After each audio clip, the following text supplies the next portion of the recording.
tattooing. That arm does look sick though. It does. As a dope fucking sleeve. Well, we got D&D to get to, and D&D needs to get to us. Is the bot working? Yes. Yeah. Okay, good. It was fucking with me earlier because I tried playing it on my own and did not play, so I'm concerned for its future. Or it could have just been a small glitch. Either way, too many bots have died, and I'm now skeptical of everything. Mm-hmm. So let's get on to this shit. Last time on DN of fucking D's nuts. The party had successfully finished their raid upon Cassidy's Nook. You'd taken just about every bit of information that you can from that with your conversation with Alistair. He explained the whole ordeal, you got his side of the story, and you ended up deciding that you would help Alistair after he killed Almos. And prove that while he had been working under the Heralds for a bit of time, that he was certainly not a part of them, and if offered help, would certainly take it to get the fuck away from his current imprisonment under their work. So, you had a little bit of RP with him. You learned that he was Vince's old friend, and they actually grew up together on Paradise Peak. You got some funny stories. Kipley lied about being Vince's boyfriend. The lies only continue to grow, and by God, they are getting more Kipley-like each time. And you said goodbye and parted ways with the bunch of Huggins as they stayed back to guard the warehouse, and all of you brought Alistair to Maeve's Manor in the most terrifying way possible, via frog transport. As Alistair climbed into Bruce's mouth and brought him for town after Alistair put up a very explicit notion of if he is seen outside, he's probably going to die. And oh boy, did we find that out later. But before we did, we went to Maeve's Manor. He dropped the majority of the party off except for Reese, and all headed down with Maeve, Reese, and no, without Minion. That's right. Only Maeve and Reese went down. Maeve, Reese went down to go see Grandpapa to ask about keeping Alistair safe and to keep him within the manor for a certain amount of time until he could get the Herald's off his tail or complete his work. And be safe to go elsewhere. You found your grandfather currently in progress training your younger sister. It was as you expected, but inexperienced for Reese, as he saw Kira, excuse me, getting absolutely blasted by a armored knight.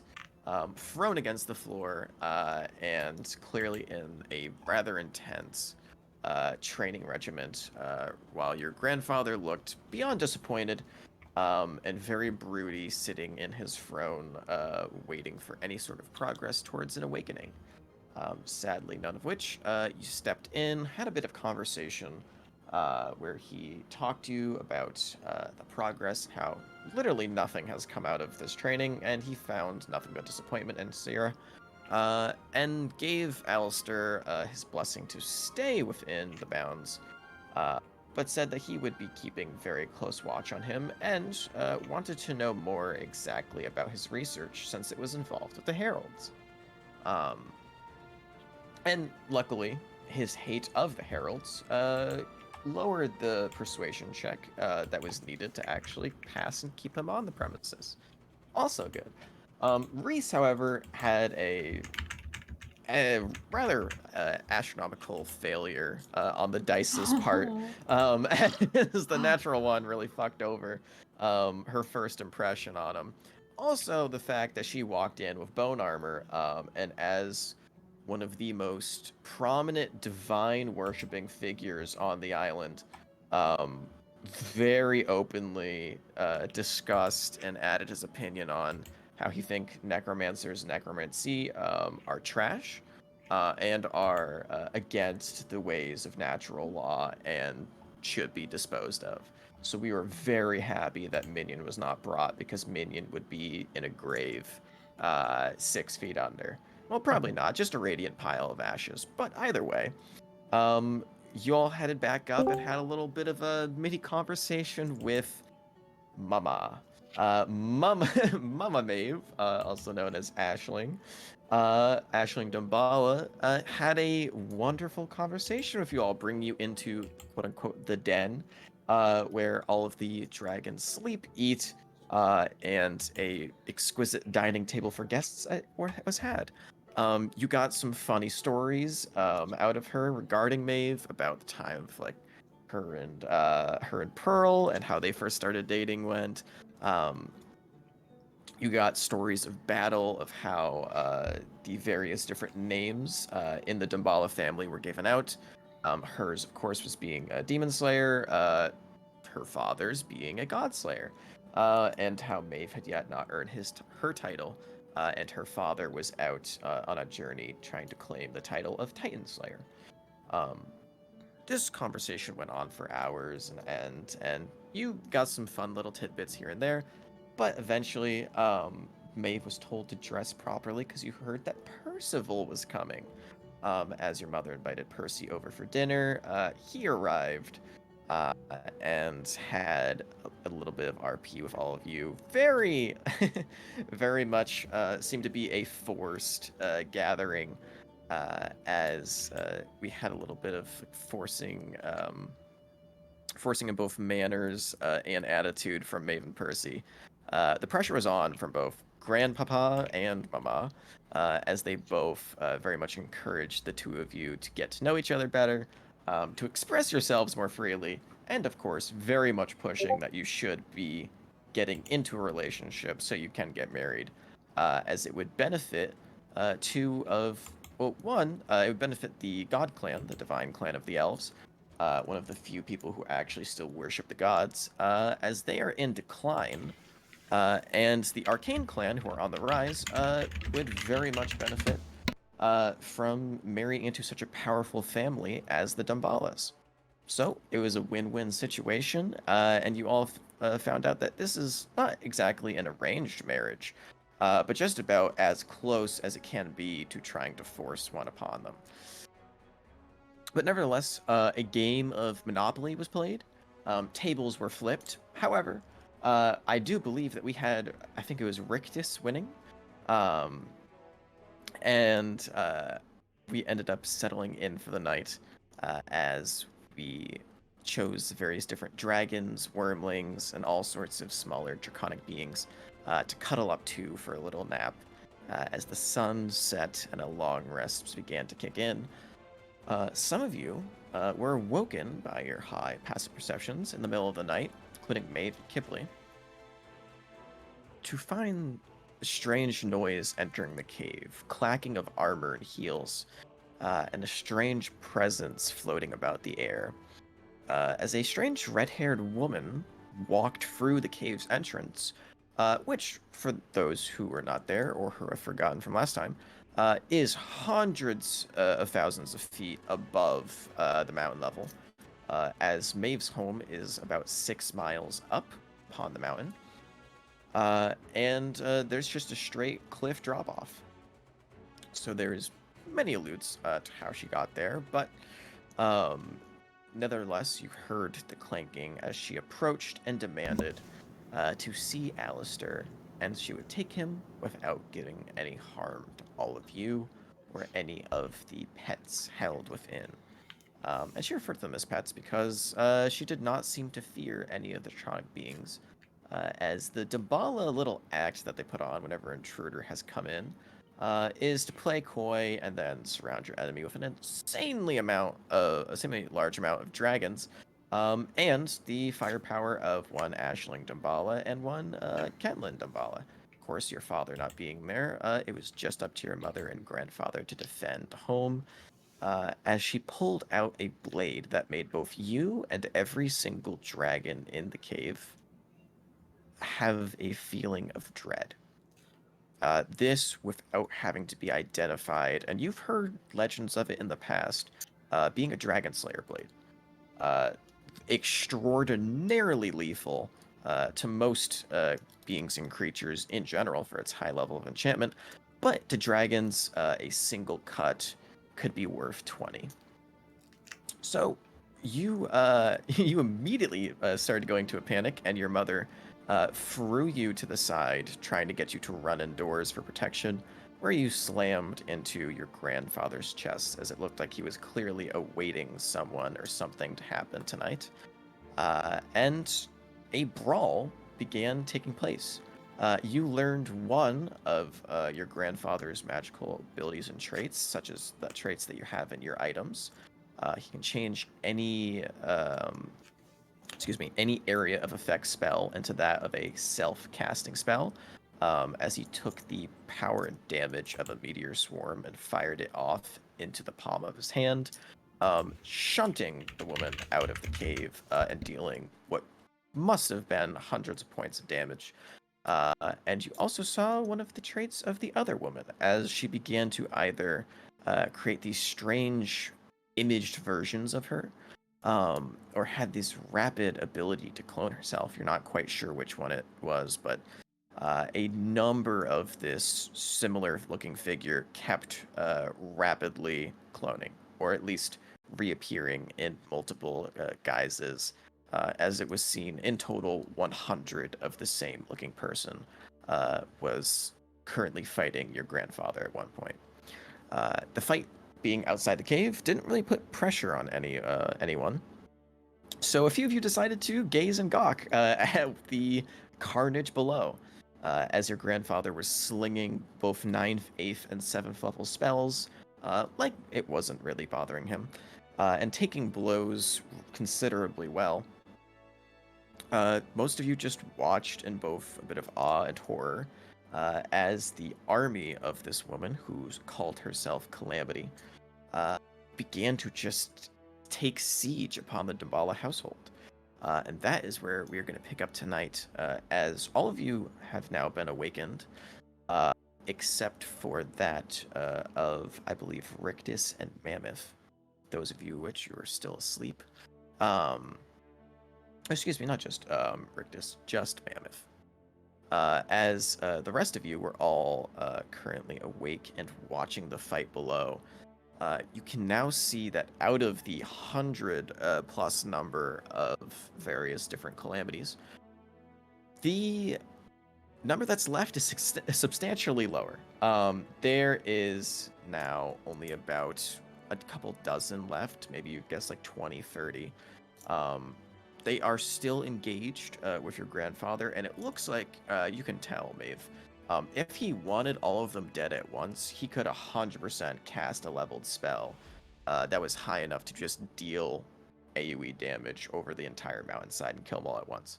Very much trying to keep himself controlled, to not harm you, the home, the dragons, and the number of other people that are within the cave. So it's taking a little longer to deal with them, but it is not look like he is in any danger. It is more just, this is a more drawn out encounter. But as you all are watching this, sadly enough, a lot of your passive perceptions are ridiculously high. One of them even touching the low 20s. Not high enough, as Maeve, watching this fight and watching it unfold before you, you hear only after has already taken a step behind you the clank of a metal boot and the drawing of a sword, as you turn around and see Calamity, or at least one of the Calamities, holding a blade to your shaking and visibly distraught looking sister. As Sira is almost violently shaking at this point, pure panic attack, you watch as Calamity holds a blade to her neck.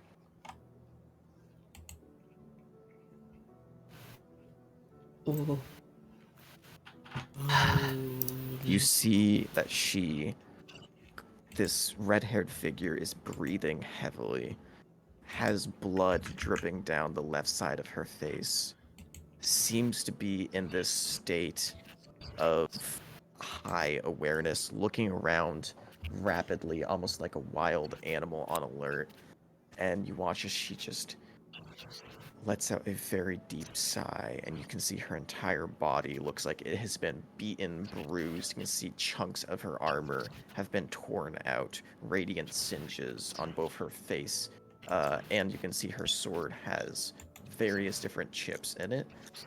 And at the very end of the blade, the tip has been split almost in two. So now almost curves two sides out. Very much still can pierce you, but you can tell it looks like she has been through hell. As she holds the blade to Sierra's throat, she looks around at all of you. You can see her eyes glowing red in this dark lit cavern. Waver, looking around, clearly looking for someone who is not among your ranks. And you see she locks eyes with you, Maeve. Where? I'm going to ask this once, and once alone. Give me any other answer that I do not desire, and you will not see another breath be drawn from this excuse. And she just coughs up a large amount of blood. Of a humanoid. Where is Alistair?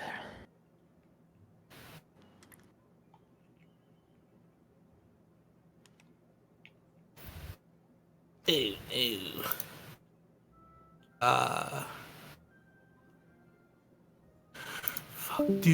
Does she know where Alistair is? He is far deeper in the den. There is a side room that he was put in before the end of the night. It basically like almost a safe, or safer panic room, as in the very depths of your estate. So for sure, you know where he is. He headed in there just before you all went to bed. Gotcha. Do I see my mother in my peripheral? For sure. You can see your mother has actually at the base of like the cave mouth, and it looks like she is currently drawn blades and is currently holding her blade to a calamity. So currently locking swords with another. And sure, what's up, Reese? Before we go in. I didn't realize I was muted. Okay. No worries. What's up? I am absolutely fried. I've got absolutely no energy, and I want to be here for this, but I just can't. I've got no brain power right now. So I'm gonna duck out for the night. Sorry, guys. No, you're fine. No worries. You good? You Good. good? Have a good one. Thanks. Have a good night. See you Yeah, later. enjoy. All right. So, back to you, Maeve. You see your mother currently locked in combat at the foot of the cave, roughly about like 30, 40 feet away from you. Your sister's being held at sword point, I guess you could say, only roughly about 15 to 20 feet directly behind you, deeper into the cave itself. And the rest of your party, at least the majority of them, are standing right next to you, who are currently just watching the fight below you play out. Only one that isn't there is Mammoth. Oh, mammoth. Oh, boy. Yeah, no, fuck, what is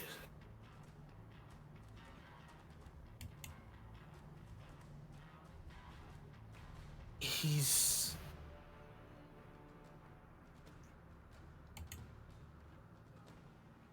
He's deeper within this place. is he?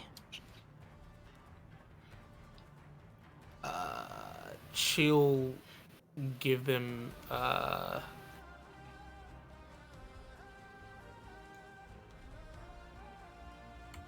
do I yeah, I'm sorry. Do I know if unawakened can be resurrected? That is a good question. From your understanding, you have only seen awakened die and be resurrected. You have not seen or heard of unawakened being resurrected after they're dead.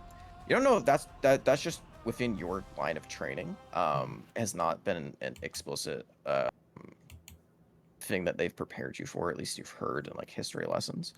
So you're currently unsure at the moment, and especially since you have not studied too much into the healing process of being any part of like a clerical order or anything like that. So you're not sure.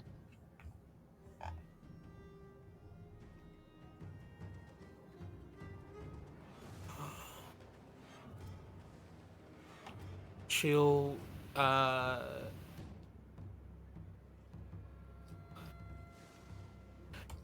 this is fucking not just because my anxiety is fucking peaked. Did Maeve give her word to protect fuck, I forget. Not Alistair. Oh, is it Alistair? Fucking goddamn it! Your sister? No, not my sister. Oh, The dude that we're harboring. yeah, that is who's Alistair. Okay, that is cool. Yeah, no, you're good. Did I give my word to protect Alistair? I'll leave it up to you and your terms.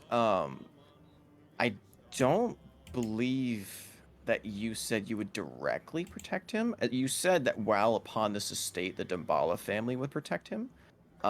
If you would include yourself within that as a responsibility, that's up to you. But you mainly said that he would be safe and protected by the Damballa family and the Damballa family name. I think those were the exact words that you used when he was being persuaded to join you.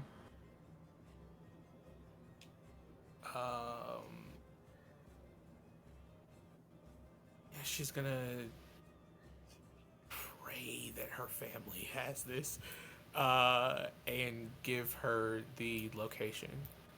Exact location? Yeah. Okay. You give her directions to the safe that is within the heart of the Damballa estate.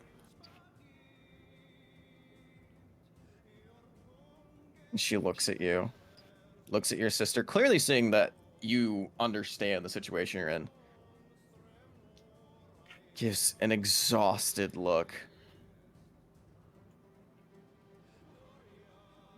Pushes your sister towards you and makes off towards the inner exit, or the inner entrance, excuse me.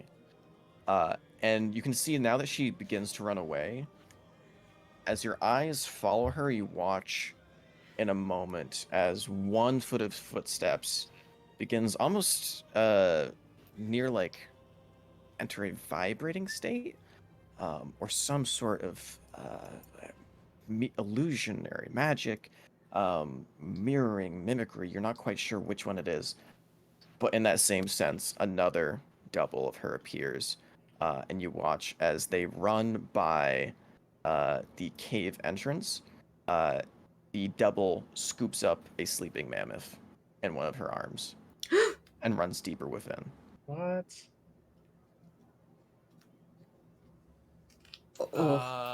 Kipling runs after. I'm gonna grab my You're gonna sister. run after? Rick just follows him. He runs Man, too. what did I do?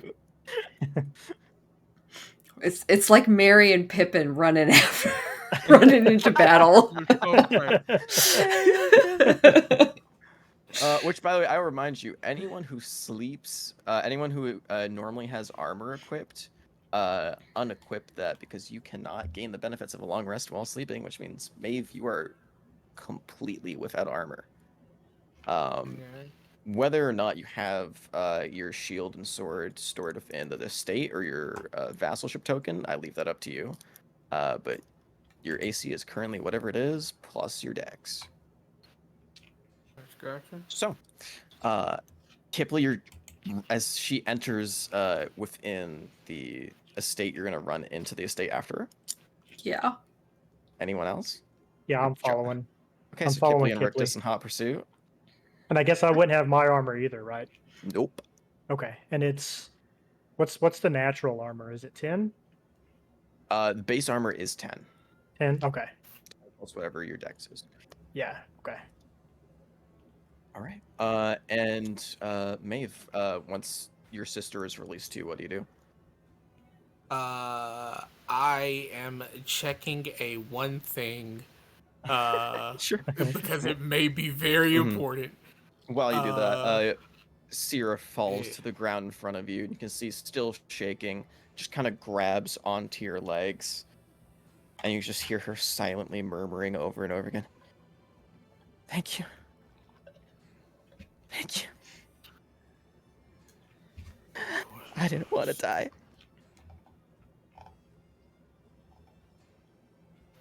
She's a wreck. She is a complete wreck. Tears, fucking her like entire like beautiful dress gown that she was wearing throughout the evening torn to bits from being shrouded. Clearly not having a great time. What's up? She's going to comfort her sister. Motherfucker, the one time I need to look for a thing, it's not. Oh, there it goes. All right, cool. Now, are you gonna work with me, or are you going to work against me? Are you with me or are you against me?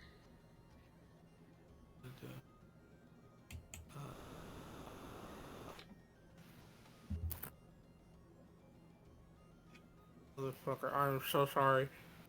No worries. What are you looking for?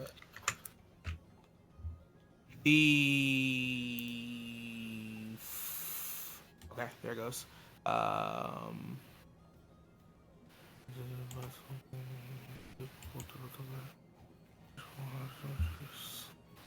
Okay, so here's the thing, and specifically only because I don't want to be fucked here.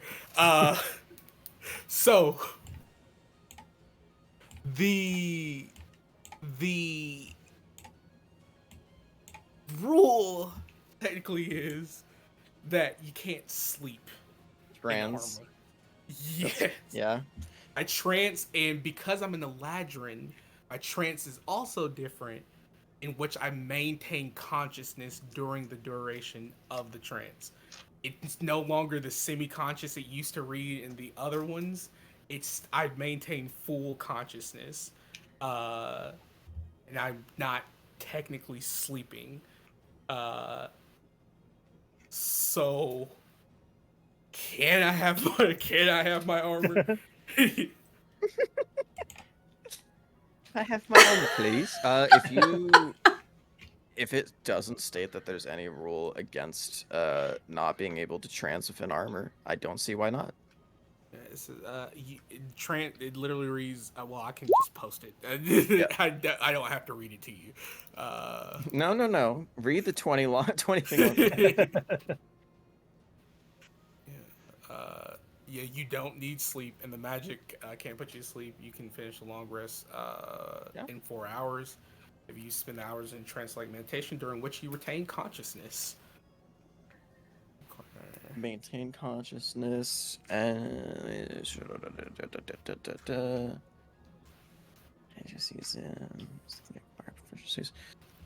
doesn't mention anything about armor. You're technically not sleeping. I will allow it. Fucking thing. I need my AC. I need my AC. The only reason I go so hard, my dex is a 10. I literally had a 10 AC. I was like, Yeah, for sure. No, but fucking, she's going to comfort her sister. Of course, I wouldn't let you die if I could help it. I'm gonna yell down to Grandpa.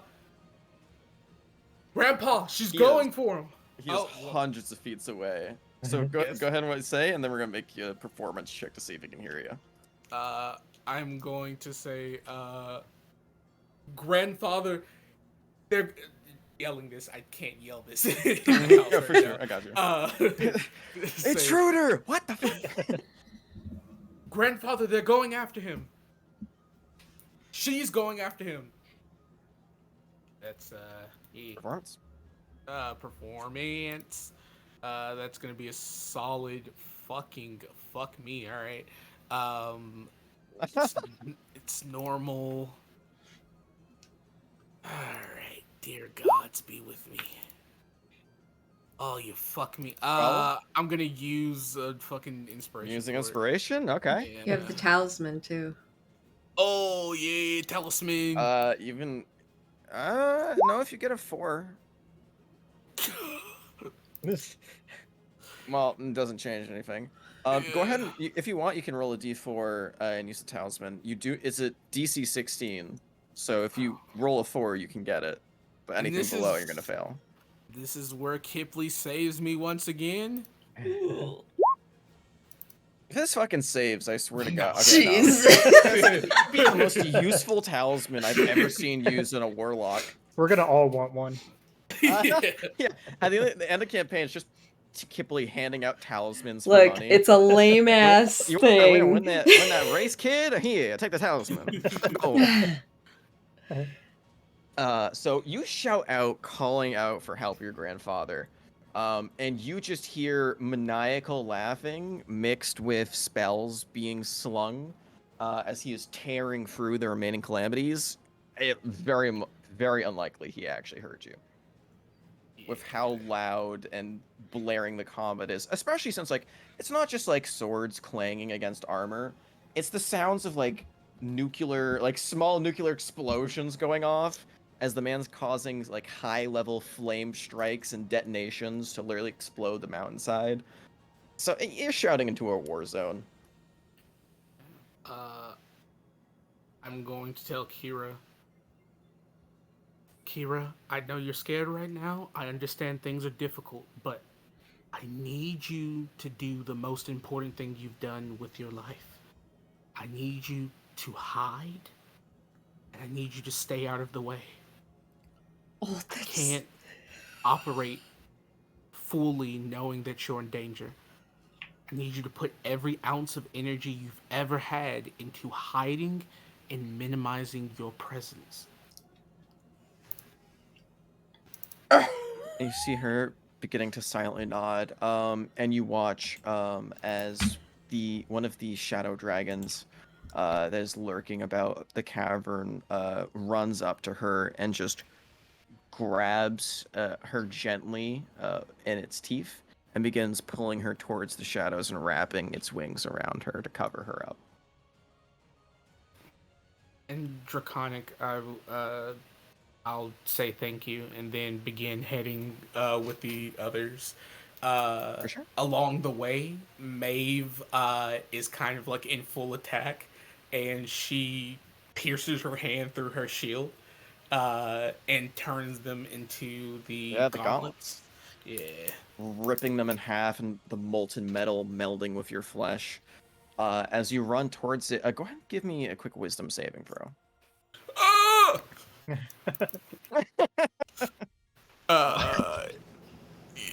that's gonna be a solid fuck me. Natural All right. one. Yeah. Oh. We land it right?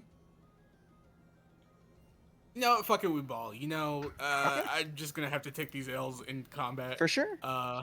No, fuck with you. Can't possibly roll lower than a natural 1, right? Another natural 1. No, Man, you just got perfect bro. storytelling. Yeah, right, cool. As you begin to run towards it, you feel your sister is safe. One step accomplished. Good. Rip the shield in half. The gauntlets melt to your flesh. You begin running, and you can feel now that sense of draconic pride taking over. I must protect my family. I must protect my sister. Sister protected. Must protect the family. Must protect what is mine. Must protect what I have told my bonding word that I would protect with my very life, which is Alistair. Can feel that sense of draconic energy pumping through your veins, getting ready to take on your form, getting ready to prepare for the fight. But as that energy rushes through you, you feel a chill down your spine as you know that you are running towards what for you could be certain death. As you continue running, you feel that sight burned into your eyes of Calamity's sword.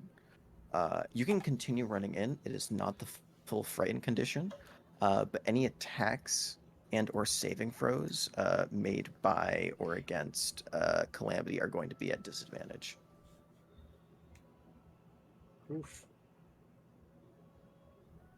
As this is the first time that you've experienced this level of onset fear and primal instincts telling you to not take this fight.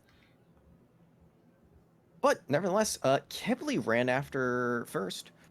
So luckily, Kipley already knows where she's going.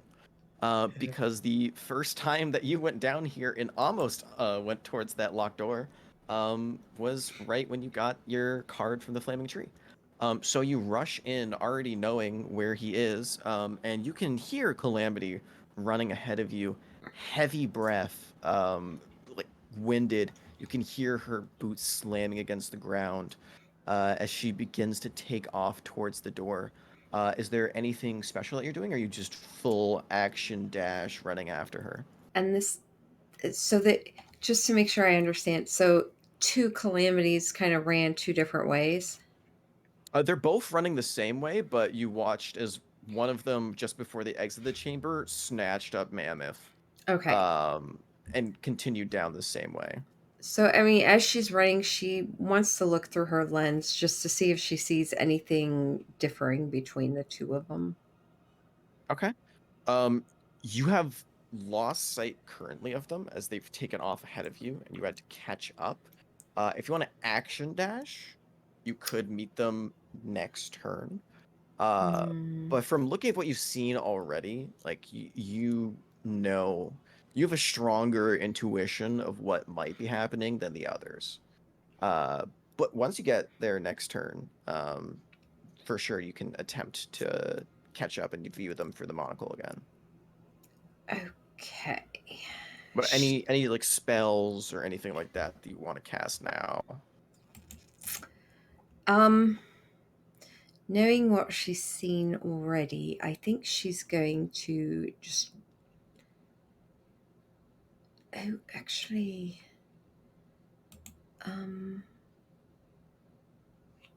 No, that would surely fail.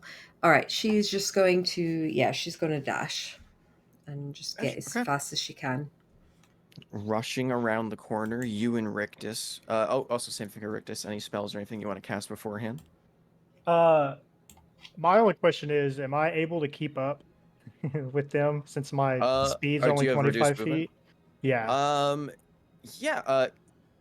You're gonna be 10 feet behind. Okay. But you are still close enough that you can see Kipley. You also can't see Calamity though. Right. Well, I'll still be But dashing yeah, you'll to still try to. arrive the same turn. It's just you'll be Okay. further back. Okay. Yeah. No, I'll hold off on everything right now. He's just head down, taking off running. Okay. As you both take off in a full dash towards the entrance, you can hear that the boots stop and come to almost a skidding stop. So you hear metal grinding against stone, and you hear heavy impacts as metal begins to clash against metal. And as you turn the corner, you can see Calamity at least one of the calamities is hacking at the metal door, as there is a large kind of like metal padlock, and they're slamming away at it, looking like desperately trying to break in. It looks like this is pretty fucking solid frame. Um, you've already seen the door, Kipley, and examined it, and you found like there's no way to physically enter it unless by like I can't even think of the fucking word. Excuse me. Astronomical feats of strength, or if you have the right runic access key, like you found for various different things, like Amos' key, the key to Carter Binstrom's factory, etc., etc. And as they begin to slam their blade into the lock and try and destroy it, looks like their slices are making a large amount of damage, but the door is still holding up, at least for now. As you both round the corner, what would you like to do? As both of them come into view, and you can see the one holding Mammoth to the side is currently like hands against the wall, catching their breath. She'll. Fuck. All right. Well, first thing she's gonna do is cast Mage Armor on herself. Okay. And get that up. And then I don't know if she can look through her lens at them. She's primarily trying to look at the one that is holding Mammoth to see if she's trying to see if she sees any differences between them. Okay. I asked the round prior if you wanted to cast a spell. That would be the ideal time to use Mage Armor. I'll give you the benefit of the doubt this time for doing that now. For sure, you cast it as you're running around the corner. Once you get around the corner, monocle up. Go ahead and give me a charisma check, straight charisma check. Okay. As you view through. Oh, actually, no. I believe I said you can use your full spellcasting modifier, like I did last time. So we're adding +2 to that, making it a dirty 20. Gotcha. Nice. For sure. You look through the lens. You look at both calamities. Who, the one hacking doesn't turn around at the sound of both your footsteps approaching, but the one breathing on the wall, looking heavily injured, turns towards you. One gleaming red eye makes contact with yours as you have the monocle pulled up and ready to look. You see the same thing that you did last time. Okay. Except now the split energies that you were seeing before, like that almost two personalities in one, you see is no longer. As now you can just see that there is no color to the soul or aura, but between the two of them is almost like a small linking thread of animus. So they definitely look connected by something, but with a dirty 20 for identifying exactly like their relationship, whether it's a magic mirror image, clone, whatever it might be, you can't quite discern this at this moment. Okay.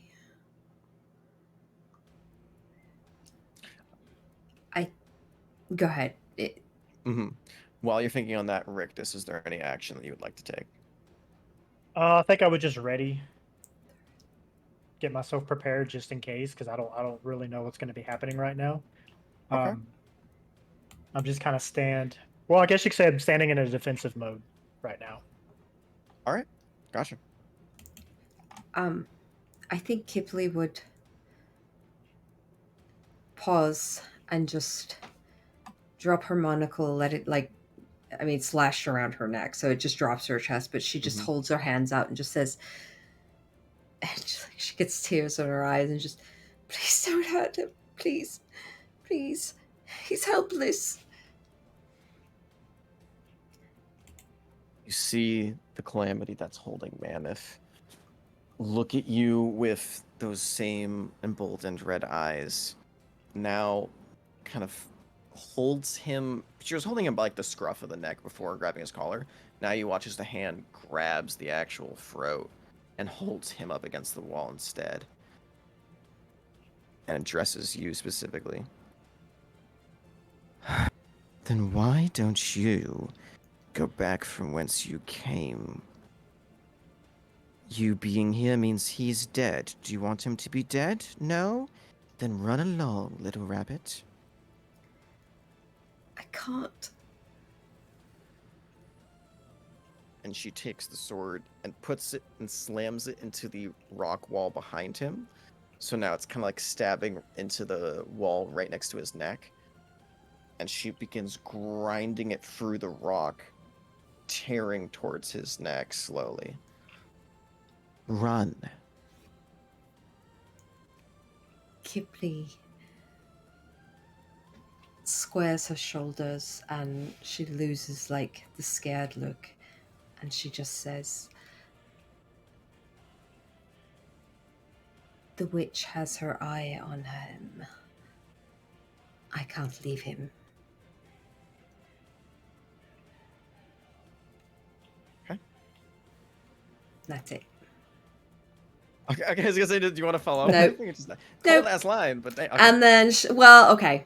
Ugh, ugh, ugh. I'm about to kill myself. She's gonna cast Hex on him. Try to. On her? Yeah. Okay. What ability are you going to get disadvantage on?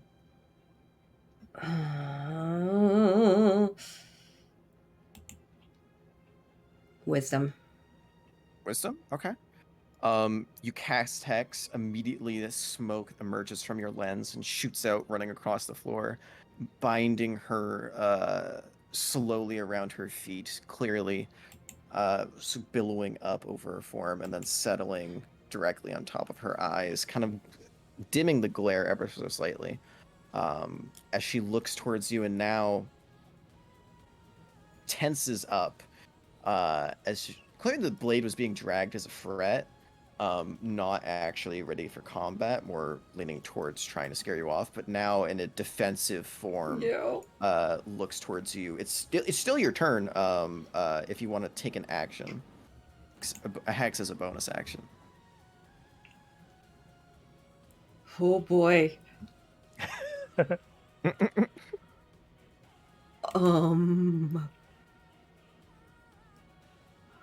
So I wasn't ready to be actually. Okay.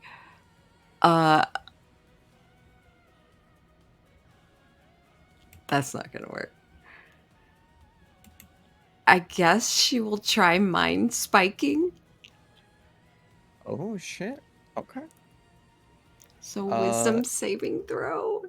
If you can put yourself and Rictus towards the top left yeah, right yeah, here, yeah. I'll drag on little me a bit. And we'll drag in Bop. Drag in Calamity. She's so fucking big. Not that big. Okay. She is large. She is considered a large creature, but she is not that large. As you see, one hacking at the door, one now right next to Mammoth. And this side is beautiful. Cool. So that's a Mind Spike Wisdom saving throw on her part. Yeah. Awesome. While you're doing that, while I'm rolling that save, please both of you go ahead and roll initiative. So we're now entering a combatant phase of this. Turn order up. I take it Mammoth is like fully unconscious, like not just asleep. He's like fully out down to the count. unconscious. Yeah. Okay. Damn, a 20. Right? Whoa. Not with a +1. Yeah, damn. Bro said, nah, not today. All right, let me delete all of these. Did you just get a 15, Kipley? Yeah, you did. Okay. Let me guess. So you have a 21. And No, it's a 20. It was I rolled a 19 20. plus Yep. 1. In my head, I was like, oh, just +1. And Calamity, go ahead and roll here. 17. Okay. So at the going off Kipley, and then we'll be at Rictus. Cool. Wisdom save. Get wisdom. She's pretty good wisdom. What is your spell DC? 16. 16? Yes. Wait, Yes. 16 or 15? 16. 16. Okay. I mean, it would be a disadvantage. Is that with the Prince Maker still on? That No, I sounds got wrong rid to of me. that. Hold on. Let me make sure I got rid of it. Wait.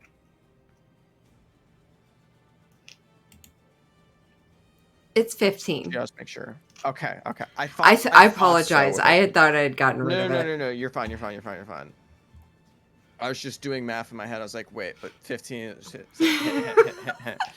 I remembered it being 15 prior, so Yeah. it's okay. We're good. She got exactly a 15. Is why I had to ask. Oh. You're fine. Because that was a very important roll.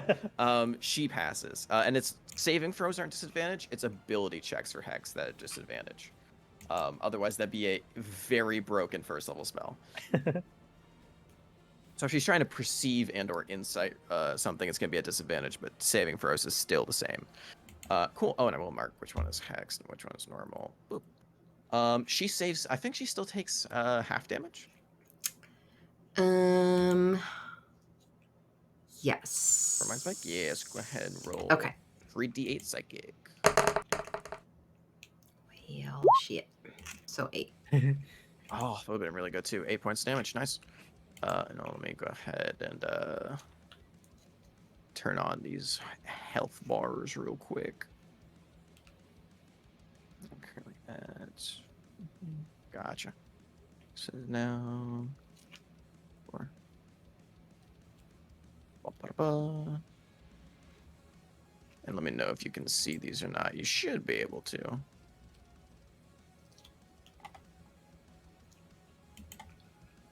I can't, but I couldn't see them. Oh, wait, before, what so is I don't know it? if it's just the health bars. Damn it. Oh, yeah, I can see him. Oh, W. Okay. It could just be Oh. mine. I think it is. You can Yeah. reload if you'd like to, but it is rather the one that's holding Mammoth is lower than the other. So, cool. Cool. That is your turn. Goes over to Rictus to act before Calamity Oath. He would. Let me see how far away I am.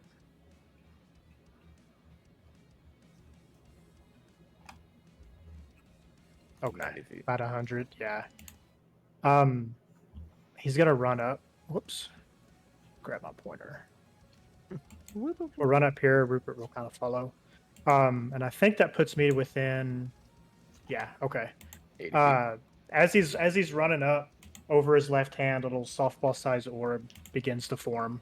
Oh shit! And it starts kind of glistening with like an ice as he forms a chromatic orb and hurls Hell it. yeah! Go for So it. Roll a let's hit. see. I love chromatic orb. Yeah, it's such Right? a cool design.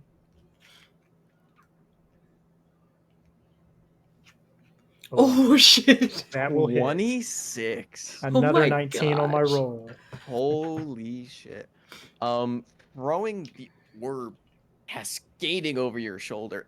Again, like the armor's chip definitely looks like it's taken a shit ton of damage. This still looks like top of the line armor. If you had to guess, it looks to be around like maybe close to like half plate-ish. Mhm. Yet you still managed to hit right on fucking target. Go ahead and roll damage for that. Holy 15 points 15 of cold damage. Smack dab in the center. Nice. Hell yeah. That did a fucking blow. You watch as the blast just ice cascades over her armor, just cracking against it. And you don't see like the ice doesn't like impact her actual flesh, but Mhm. the velocity at which you had this orb hit the armor, you can see there is a dent in the center of it, and the armor impacting herself must have caused some sort of internal bleeding, as you just hear crack of something breaking within her chest as the armor gives a slight dent from that hell of a throw. And then Fuck yeah. Rupert Action, bonus action? uses no bonus action, but Rupert does move forward his full movement. Gotcha. If you want, you can bonus action have him dash. Or you can, Uh, if you don't want him to move all the way up, that's fine. If you want to move I mean, there. yeah, that's where I was going for. I just can't remember his. Okay, yeah, his speed's 40, so I can do another 5, 10, 15, 20, 25, 30, 35, 40. Okay. Okay, Rupert goes into a dash, running on up. Hell yeah. As it is Calamity's turn, you watch as the main Calamity doesn't even pay you mines. Just keeps hacking away at the lock. I'm gonna go ahead and roll a few for those. I'm just gonna spam it so that we can have it. It's gonna be 3 attacks. All of which go through. You watch as slicing through the lock 3 times in quick succession. The door, Rictus, since you are a metal worker yourself, Mm-hmm. go ahead and roll me. I'm gonna say either. Oh God, I'll let it be either in insight or investigation check. If you choose insight, it'll be at advantage. Investigation will just be flat. I'll do the investigation just because it's higher. Yeah, go for it. 23? Hell yeah. Yep. That door is gonna hold for a maximum 1-2 rounds before she Okay. gets through. Um, as like the lock making itself is top of the fucking line, but the amount of damage of each slash that she is putting in, it's not gonna hold for very long. Gotcha. Cool. The side Calamity is gonna go ahead and grab the sword that is currently lodged in the wall, drag it towards Mammoth's throat, pluck it out of the wall, and you watch as she looks towards both of you and goes, "What did I tell you? Those little worms must know their place." And you watch as she takes the sword and goes to plunge it into Mammoth's stomach. And as the sword impacts Mammoth's chest, you hear a ting. And you look at as Calamity, in confusion, looks down towards Mammoth as the sword has stopped right at what would have been Mammoth's abdomen and is not going through. She pulls it away and looks down, and we quickly go to Mammoth. As Mammoth, in one of the most deep-set dreams you have had in a long time, you are down by the riverside. Down by the river. Oh yeah. You are finding yourself swimming into a oncoming current. Water overcoming you. Live in a van down by the river. God damn it. I love that fucking skit. You find yourself swimming against the current and you can feel the water's pressure overcoming you. You have been stuck in this dream for about an hour of real life time. And you feel the pressure build and build and build. And eventually you feel yourself in this moment tiring and giving up, letting go, giving into the river, and falling back underneath the water as the currents take you. But as the currents drive you under, you can see in the darkness surrounding you that similar glimmer, the familiar glimmering glow of an object at the bottom of the river. And you can feel that intensity, that same sense of belonging that you found the first time when you made contact with the stone. Do you dive towards it, or do you let the current take you? I dive towards it. Go ahead and give me an athletics check with advantage.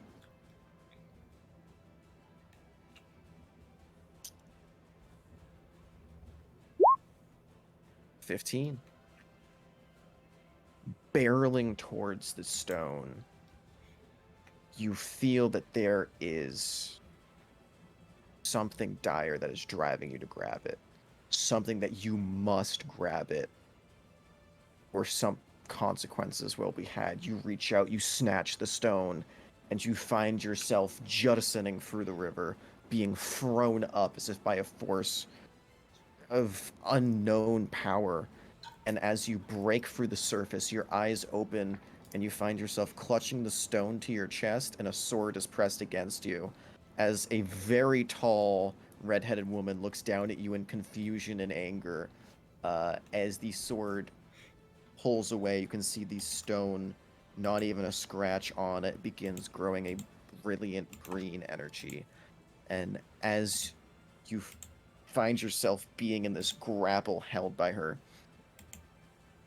the two of you, Kipley and Rictus, watch as small bits of moss and vines from around the head of the cave, the top and the sides, begin to slowly grow towards Mammoth, and you can just feel this almost intensity that you've first felt when Calamity entered the room.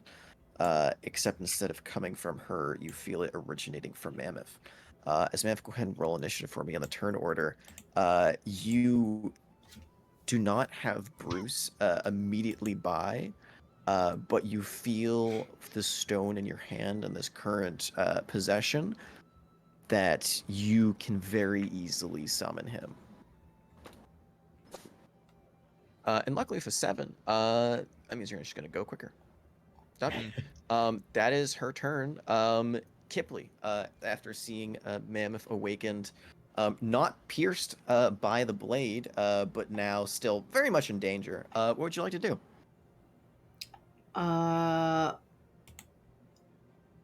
First, she will move 30 feet forward. She's going to run forward. 5, 10, 15, 20. Stupid. Can't count. And then... Dang it. Okay, if she sees Mammoth... yeah, she's... Eesh.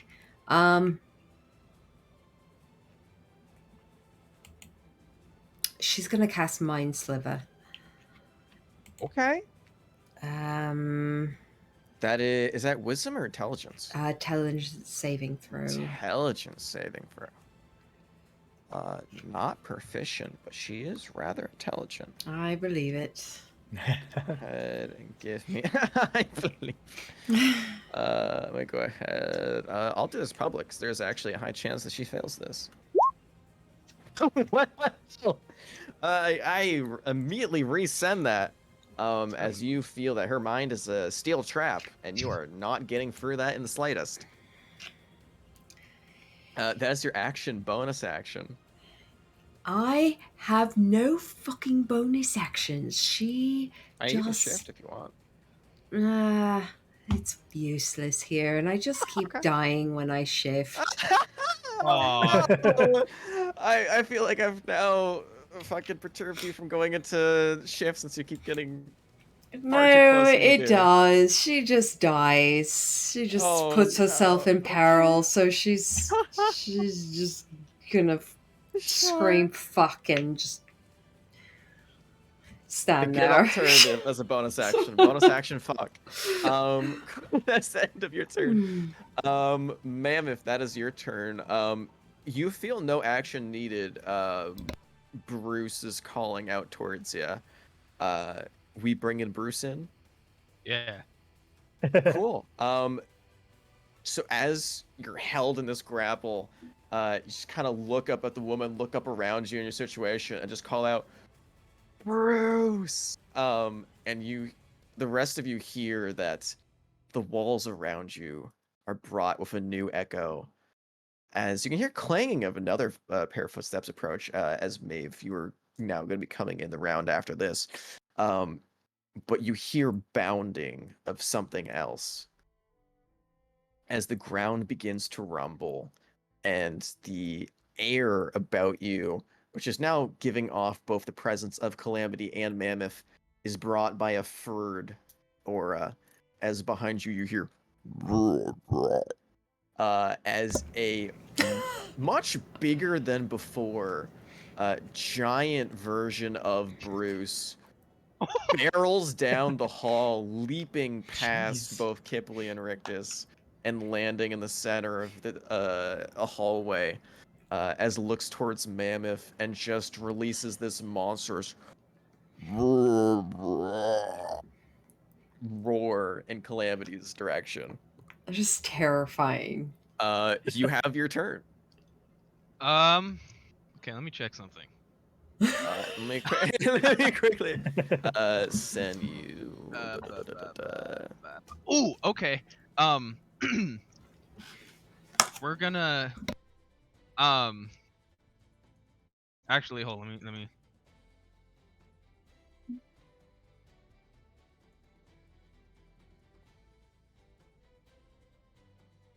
No, because he is currently taking on. Ah, And that is plus your proficiency bonus. I think that's what his stat block is already. Mm-hmm. It's not. Oh, This is much better. oh, you're right. Yeah. What the fuck? Okay. Anyways, Mammoth kind of now back in somewhat consciousness. Doesn't really know what's happening, but knows that the stone is doing something, and he looks like kind of over to Bruce and reaches out his hand and just kind of wills him to be bigger and cast enlarge on him. Right, I assume that's 30 feet, Yeah. right? For sure, that's within. Yeah. As you watch, already large Bruce form, as he's roaring, just goes and just grows. Oh my Doubling in gosh. size, as he is now considered a huge creature. There are houses smaller than Bruce at this point. You are correct. For sure, that is your action. Bonus action. What would you like to We're gonna bonus action tell Bruce to kill. do? Bruce pulls out the Glock. For Yeah. sure. I assume going towards the Calamity holding you. Yeah. Okay, so bounding over. Go ahead and make me a dex save for Rupert. Oh my Oh. Let me see what his dex Uh, is real quick. Hold on. Okay. It's even creepier with that like side eye that Bruce has going on. Bruce has constant side. It's a 13. 13? Rupert gets shoved to the side without taking damage. It was DC 10. As Bruce just bounds and lands roaring in Calamity's face. Go ahead and make your attacks for Bruce. I'm gonna actually try to eat her. Grapple. Oh, you're gonna go for the swallow bite instead? Ooh. Kinda. Just as a heads up, if you swallow her, you're also swallowing yourself. Oh, yeah. If you want, I'll allow you to go for her, but it's gonna be at a disadvantage because you are being held by her, and it's gonna be trying to eat her specifically without biting you. Or you can just say fuck it and we both go inside the stomach. Yeah. We're both going in. All right. What am I rolling? It's just the normal bite attack, except that you're just using the swallow feature with it. So if you can, I think you just use the Bruce stat block that you have, and then just upgrade the damage die to a D10. Okay. Ooh. Plus 6, 18. Nice. Oh wait, so is that adding your? That's not adding proficiency bonus, right? That's just hitting the thing on D&D Beyond. That's just to hit. Right. It says only plus free. Yeah. Is that I don't right? know. I think so. Okay, so then this should be plus 5. So that's a dirty 20, which does hit. Awesome. Cool. then Go ahead and D10. roll a d10 plus it would be 4 because you're adding your proficiency bonus to all of these. Oh, so this is a very gentle as he swallows Calamity whole. Dealing still dealing 5 points of damage. And go ahead and mark that off. I don't think any effects immediately kick into place. She is, in fact, grappled as she is swallowed, blinded, and restrained. Yeah. Has total cover against attacks, and takes 3d6 acid damage at the start of every single one of the toad's turns. Hell yeah. Cool. That is that your turn? Yeah. Cool. Let me put you to the front. Let me put to the front as you are now inside Bruce with Calamity. Cool. So at the start of your turn, she's gonna take that damage. Unfortunately, so are you. Rictus, you watch as even bigger Bruce runs up and just swallows both Mammoth and Calamity whole. Okay, So then. currently, one of them is untargetable, but Right. the other is still very much focusing on that door. Gotcha. He's just gonna use his movement to come down here. I don't think. Nope. Okay. And then so all I can do is really move. And then Rupert will move over here. But that'll be my turn. No actions? I don't have anything ranged wise to do any kind of actions. Oh, is it 60? I thought it was 65. Let me see. I have a. It is 65. This is okay. Okay, yeah. I just need to be at 60 to do any of my range stuff. Gotcha. You can action, dash, or dodge if you want. No, I'll just hold on for right now. I think Okay. they're in his head. She's distracted by trying to get in that door. So that's what I'm hoping. Yeah, no, for sure. And that she is. So we're gonna go ahead and slice away here. Ooh. Two of those miss. As she hits the lock, but not with enough force and not with enough precision. Only one hit actually goes through, and the damage done cleaves through. So that significantly adds time to how long it's gonna take to get in there. Calamity inside though is for sure gonna try and stab Bruce. And this is gonna be free attacks at disadvantage. Go ahead. Does Maeve pop in? Maeve. Oh, correct. Maeve does pop in. Maeve, go ahead and roll initiative. See where exactly we're gonna be popping in. Ooh, good thing that's at disadvantage. Well, wow, I think that actually misses. Let me see. Oh no, that still hits. Okay, just not gonna be a crit, which is big. Still hits. Still hits. Okay. God. Gonna be 3 attacks against Bruce. Bruce is gonna go ahead and take.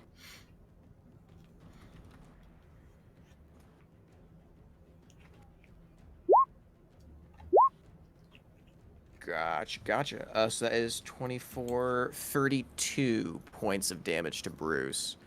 As even with disadvantage and barely any room to actually be making attacks on the inside of him, the rest of you watch as large cuts appear in Bruce's stomach, and a sword just bursts through as copious amounts of blood just begins to spill from his stomach, and Bruce lets out a very painful roar, as that is a large chunk of Bruce's health. But that is all the calamities can do. And you are initiative 12. Perfect. So that works out great. 15. We're at Kipley. What would you like to do? And you can drag yourself onto the very bottom of the map, Maeve.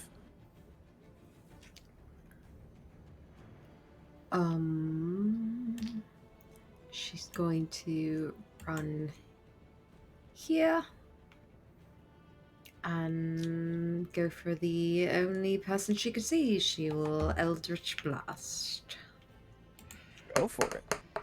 Roll a hit. I don't think 14. that hits.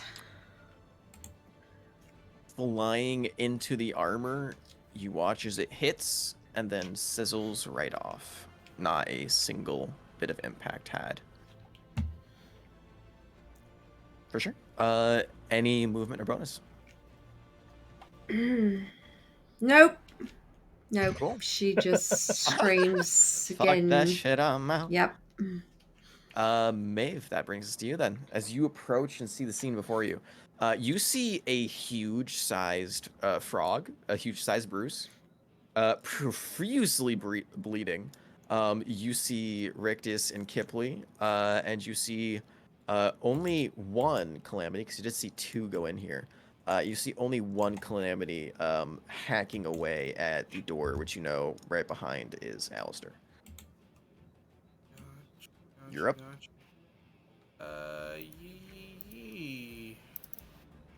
I'm gonna move fucking This not the that real far. steel music? Yeah, no, that is Pacific Rim.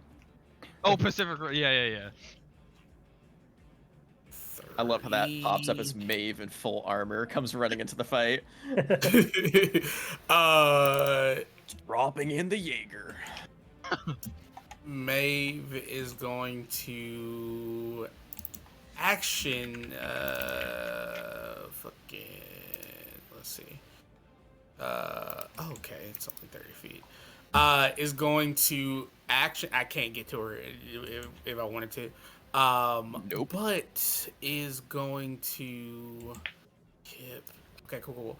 Is going to action cast bless on herself, Rictus, and Kipley. Nice. Oh. Hell yeah, it's a D4 to attack rolls and save it for us. Cool. And I'm going to then bonus action to face step. Right next to Kipling. For sure. And this is my turn. Hell yeah. Mammoth, that brings us to you. Go ahead and roll 3d6 of acid damage. Are you kidding me? Nice. All right. Really good for her. Really bad for you as well. So I'm also gonna need you to make me a Constitution saving throw to save it for keeping enlarge up. Oh yeah. Oh, I guess that'd be 3. 3 enlarge drops. Yeah. Oh. Bro. What, okay. He just loses the. Oh shit. Go ahead and Yeah, I roll have me. no idea what happens. Oh yeah, no. Go ahead and roll me an extra D4 because you deal an extra D4 of damage when you're enlarged. So she would have taken that last turn. Oh. There we go, 2. So we add 2 more points on that. Hell yeah, and he also has advantage on strength checks and saving throws. Cool. That drops. You also, unfortunately, take that 15 points of acid damage. But nevertheless, it's still your turn as you and Calamity are pressed uncomfortably up against each other inside of large Bruce's stomach. I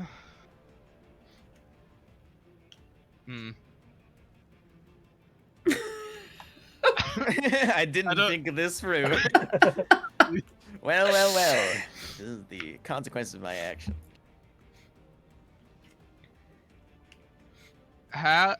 This is gross. How close would you say that drool is to water?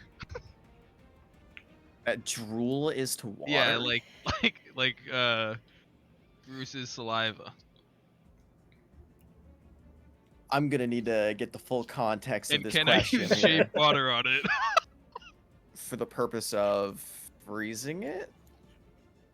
Yeah, kind of like around um Calamity's head.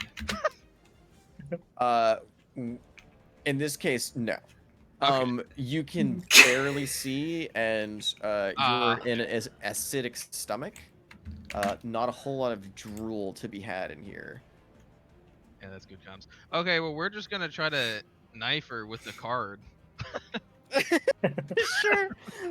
Go ahead and make me a tackle. It is gonna be at disadvantage, as both you and her are restrained. Shit. 13. You're trying to reach the card to her, but like it takes all of your effort to even put the card against her armor. Never mind hit it with enough force to actually hurt her. So it's just like a small dink is heard from the outside as the card scratches the armor, but doesn't actually impact it. Cool. Bonus action. So you can still command Bruce to do something. Just cannot attack the calamity that is inside his stomach.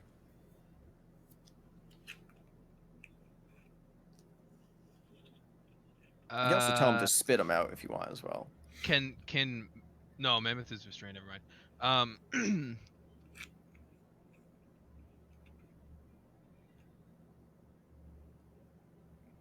Fuck. Yeah, Mammoth is gonna spit us out. Okay, so Or Bruce is gonna spit us out. as both Calamity and Mammoth come spilling out onto the floor, go ahead and make me dexterity saving throw. For Mammoth. Well, 1. Gotcha. And we're gonna be for Calamity. 16. sick. Calamity comes skidding out, still managing to be on her feet. Mammoth falls out face first prone. You can still use your movement to get up, but you are outside of the frog. Cool. I'll say that's just his bonus action. He still has his action. Oh, okay. This doesn't have any large action economy for belching a creature up. So Mammoth is currently not being held by Calamity, right? No, you would definitely have been separated after being in the frog stomach. Okay, cool. Natural 20? We're gonna eat Calamity, baby. I don't even know if she's even gonna get swallowed. Go ahead and roll 2d10 plus 4. You might outright just kill her. 8, so 12. 12. 12. Does it have any other bonuses? Piercing plus. Oh, don't forget the poison damage as well. There's extra 1d10 poison damage. I thought that was on her turn. Huh? Wait, what are you talking about? On every single bite attack, there comes the 1d10 piercing and the 1d10 Oh, I poison. keep looking at the wrong stat block. Yeah, no worries. And that's doubled actually because it's a crit. So go ahead and roll again. So Get 'em. additional 14 Ooh. points. This is just dead as hell. Yeah, so you watch as Bruce goes to eat her, and the now new Bruce didn't really have teeth before, right? Frogs don't need teeth or fangs. You watch as Bruce opens his mouth, and you can see coming out of the very bottom of his gums are very small sets of hundreds of tiny little teeth lining it, and just chomps down on the armor. You hear a crunch, and you don't see Calamity anymore. as the secondary copy of her disappears. And this is good information. As the body breaks, it fades away into shadowy dust. Let me go ahead and mark her back on a 17. Not the main, but still, that's one calamity down. Hell yeah. And that was Mammoth. Cool. Rictus. Big Bruce All right. having his fucking debut. He will use his movement to run up again, and just like before, he'll form another chromatic orb, but this time it starts sparking with thunder. Go for it. Hell yeah. And don't forget to add a d4 to this. Okay. Change my damage. And then 19 23 misses, but plus 4. d4. Oh, D4. Okay. d4. Yeah, it's not just a flat +4. Got you. That would be insane. Well, Well, in this case, it is. So that hits. and does the Go. thunder damage do any extra since she's wearing armor? No. Okay. Unless it says it does, it doesn't. I think thunder 17 damage does. points. Nice. I think it says on it, That's doesn't only it? for specific spells like Shatter. Oh, okay. Or Thunder Wave, where Shocking it says there's grasp, secondary I think it effects. does too. Yeah, anything that specifically states there's extra effects, it happens. But if it doesn't, it's just Okay. a type of damage. Okay. So 17 points. Nice. Definitely does a large amount of damage. As you can see, just slowly chipping away at her. She's desperately attempting to go for the door. Go ahead and give me... actually, no, I'm going to go ahead and roll.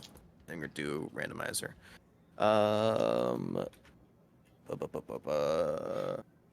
Beneath a 10 or below, she's going to keep going for the door, but 11 or higher now, she's going to start actually taking these blows as frets.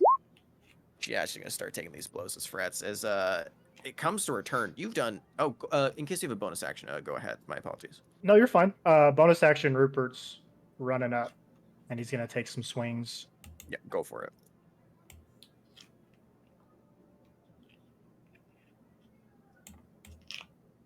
That's probably not going to hit. Definitely not. Okay. For sure. Rupert swings, king, metal on metal. Does not have any effect. At the end of your turn, she's going to go ahead and use a legendary action. And I need Rupert and Bruce to go ahead and make me dexterity saving throws. Okay. Add a +1 to that. That is not good. So it's a 6 for me. No, definitely failure. And for Bruce, I don't think he's proficient in dex saves, so it's just going to be a flat +1 as well. Bruce is. Oh, for sure, go for it. 14. 14? That is also a fail.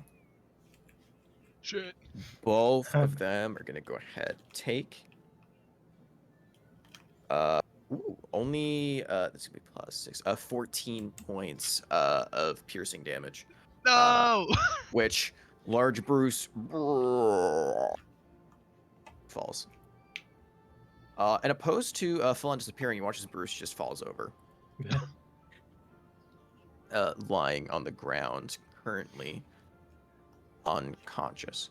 And you watch as she just pulls out the sword and does this elongated slash that doesn't actually hit either Rupert or Bruce. But you watch as the air almost trembles from where she cuts, and almost like an after effect, a few seconds later, there's a booming wave of energy that comes out and hits both Rupert and Bruce, exploding in a nearby radius. That's her legendary action. It then goes to her turn, where she now turns around and faces the oncoming threats, and you hear her call out,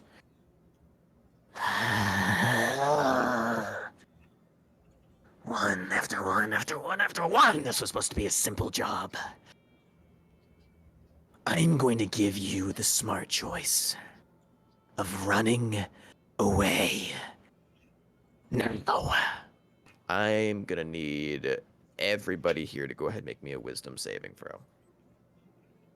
Is this against a magic attack? This is against fear. Dude.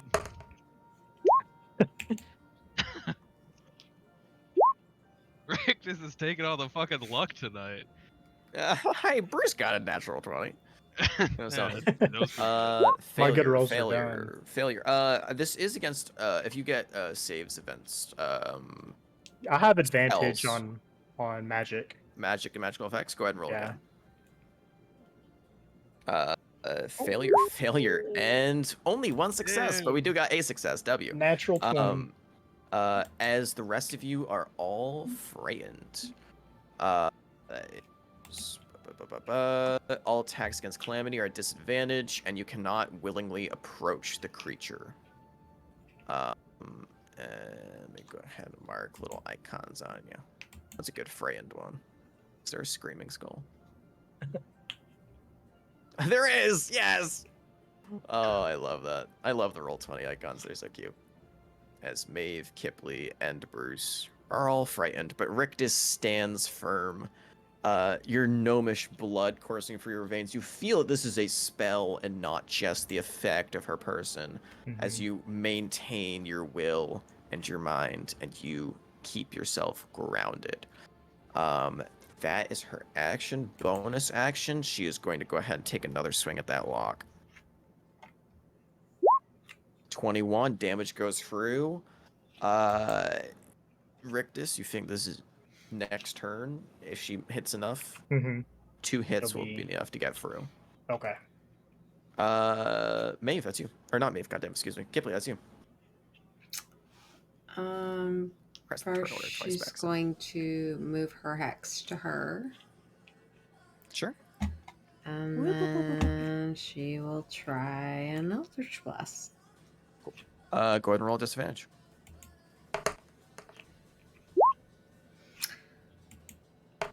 Well, it's not going to get any higher than that, so that is a miss. Even with the +4. Yeah, at the D4. Even if you get a 4 in the die, it's still not going to be enough. Oh, they're 21. AC is above 20. Damn.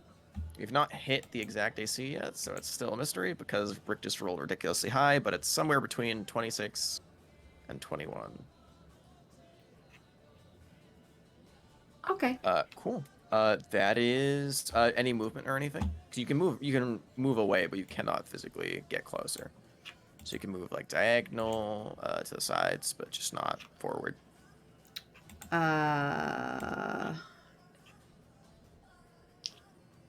She will move there. Gotcha. Maeve, that's you. Cool. Which now, the fear you were feeling before only set in actively as you find yourself running up with that dread from seeing the sword earlier, now fully confirmed and set in by the spell. It's not looking great for run on up. Got you. Gonna go ahead and firebolt. Go for it. Disadvantage.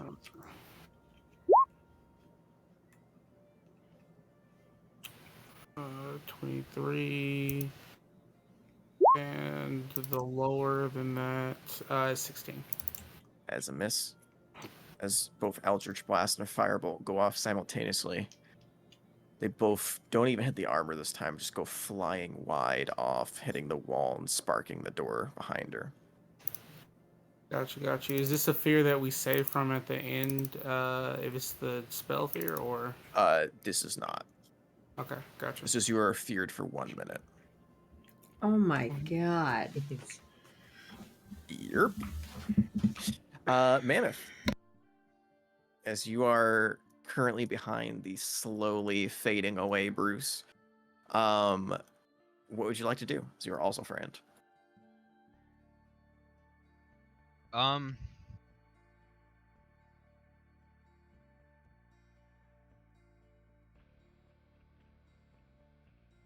I don't know. We're just gonna Literally run me. towards the gang for now. For sure. And then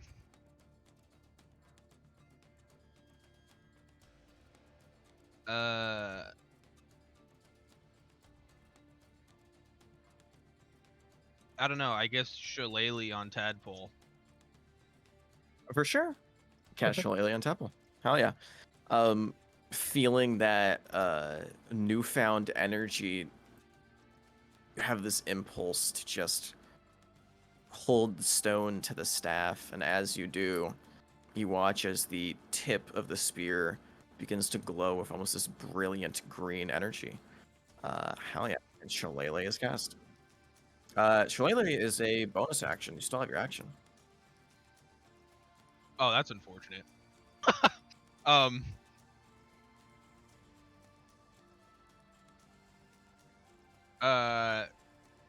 We're just gonna dodge. I like it. That's the thing. Yeah. Okay. Hell yeah. Back at the top of your order, Rictus.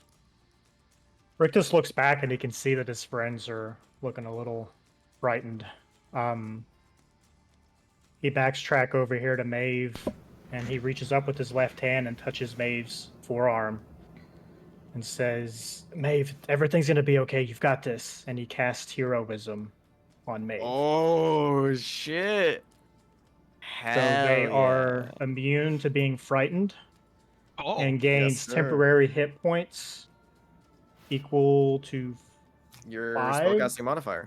Yep, equal to 5 at the start of each turn for a minute. Yes, sir. Hell Shit. yeah. Appreciate you. Mm-hmm. And then- That is your action. Yeah, Rupert's gonna try to hit him again. Go for it. It's a 17. 17. Ping. Nothing. He's trying. He is trying. That is calamity. Same as before. She's gonna go ahead and use a legendary action before the end of your turn. And is gonna go ahead and take. How close are you guys? Perfect. She's gonna go ahead. Let me see. Just want to double check. I'm pretty sure. Yeah. She can hit Rupert. 2, 3. Oh no, she can hit all of you. Cool. It's up to 5 creatures. That'll do. You watch as she draws the blade, and disappears for a moment. And all of you are going to go ahead and get an attack roll against you as she goes ahead and cast Steel and Strike. This is going to be plus 12. Oh my gosh. 14 against Rupert. I think that 18. misses Rupert. Gotcha. 18 against Mammoth. Pretty sure that hits. 16. Wow. Low after low after low. 16 against Rictus. As a reaction, he casts Shield. Shield. Gotcha. So it boosts me up to a 17 AC. 22 against Maeve. Shield. All right, and 29 against Kipper. Oh, terrible rolls. She'll But you know cast what? Hellish We take- Rebuke. Yes. Cool, go for it. I love how it's just shield. Fuck you. Fire. Wonderful. Do you have any reactions that you can use, Mammoth? No. Cool. I have a Himself. question. Do I Shield, and ow. Do I have that leather armor that I got from what's his face, or that we got? don't think we've ever Yeah, talked I don't about think it. anyone ever established who took Amos's armor, but there's a studded leather +2. I would like that. Somewhere amongst the party. That's fine with me. I wouldn't. Don't put it on just yet because you can't physically sleep in armor, so it wouldn't affect you right now. But in the future, after this, go ahead and slap it on. You said studded leather, right? Studded leather, yeah. Yeah. Oh, yeah, he can sleep in light armor. He just can't sleep in medium or heavy. Ah. Perfect. Nice. Yeah, if it's yours, go ahead and add it. Doesn't change the attack roll. It's still well over a 20. That's gonna be. So this is for Mammoth. 23 points of force damage to Mammoth. Damn, it's down for the count. And 43 points to Kipley. Oh my gosh. Okay, we'll disregard the Hellish Rebuke. Cool. Yeah, I think you have to stay conscious to actually have it go through. Ooh, words. Isn't that right, Jared? I I believe can't so. imagine Yeah. she's able to So- do it. Yeah. I think you start the casting, but then just immediately go down. All right, so Kipley's down. Mammoth is down. Rest of you unscathed. Cool. That's her legendary action. For her turn. What is the reaction? Never mind. I'll just look it up. I don't know why I'm fucking asking. For Hellish Rebuke. I'm Okay, yeah. 90% You sure you have ha- to stay conscious. You only have to stay conscious because the trigger is taking the damage, not Yeah. getting hit. Yeah. So It's not when you successfully gets hit, it's when you take damage. Cool. For her turn, I mean, Rupert has not done it. Respectfully to Rupert, has not actually even hit her yet, so she's not even gonna consider you a threat. She is just gonna go ahead and dash on over towards. Let's see. 550. Oh, you know what? Honestly. Oh wait, I forgot. They can target. Then you teleport. Unoccupied within 5 feet of your targets that you hit or missed. Perfect. I forgot the secondary effect, Steal and Straight. She's just gonna go ahead and teleport to Kipley's dead body. And then for her actual turn, she's gonna go ahead and walk up, and take free attacks against Maeve. okay.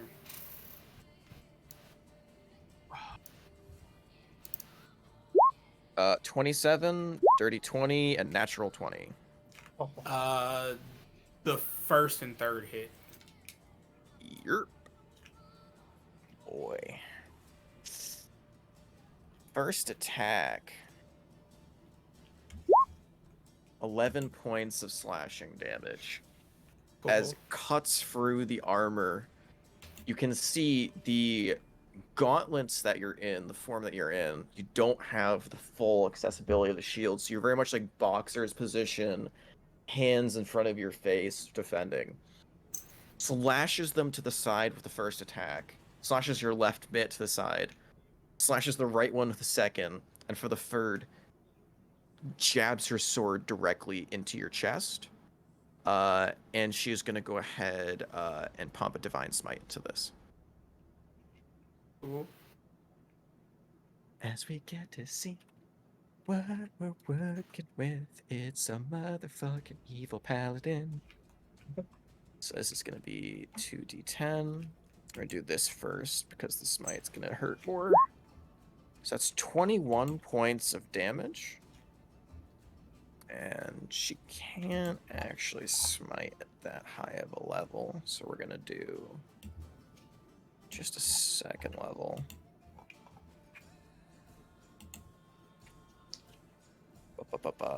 Oh, I forgot since it's doubled.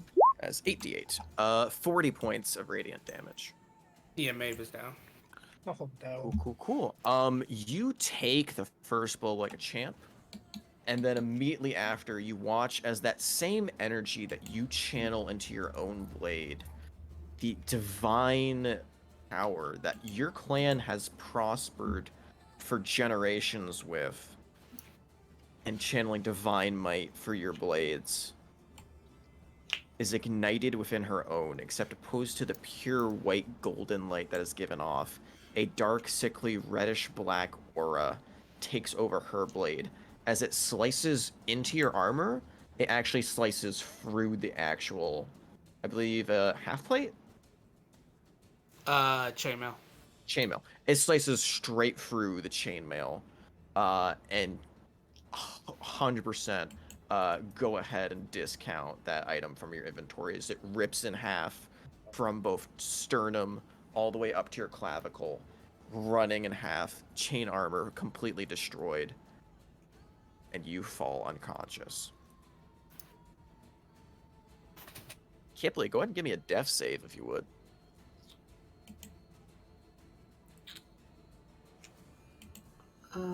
Oh, just straight D20, right? Mm-hmm. Yeah, Straight yeah, D20. Yeah. Cool. Gotcha. Maeve. Death save, please, and thank you.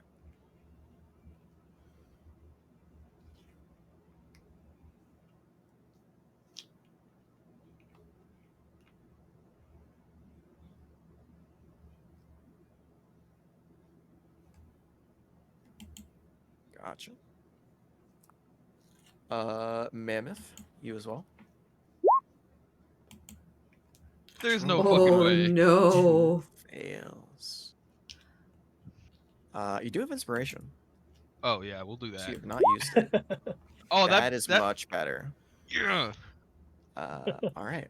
Rictus, Oh my as you have now gosh. seen in a matter of seconds, slicing with the speed that your eye cannot even follow, all of your friends lie unconscious and bleeding out around you.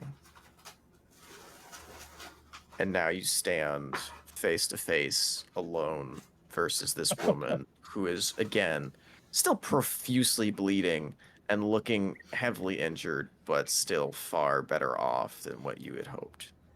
Get her. Get her dead. On, Pick 'em. Oh, geez. He will fire off frostbite at her. So I will need a Constitution save of 15. On save.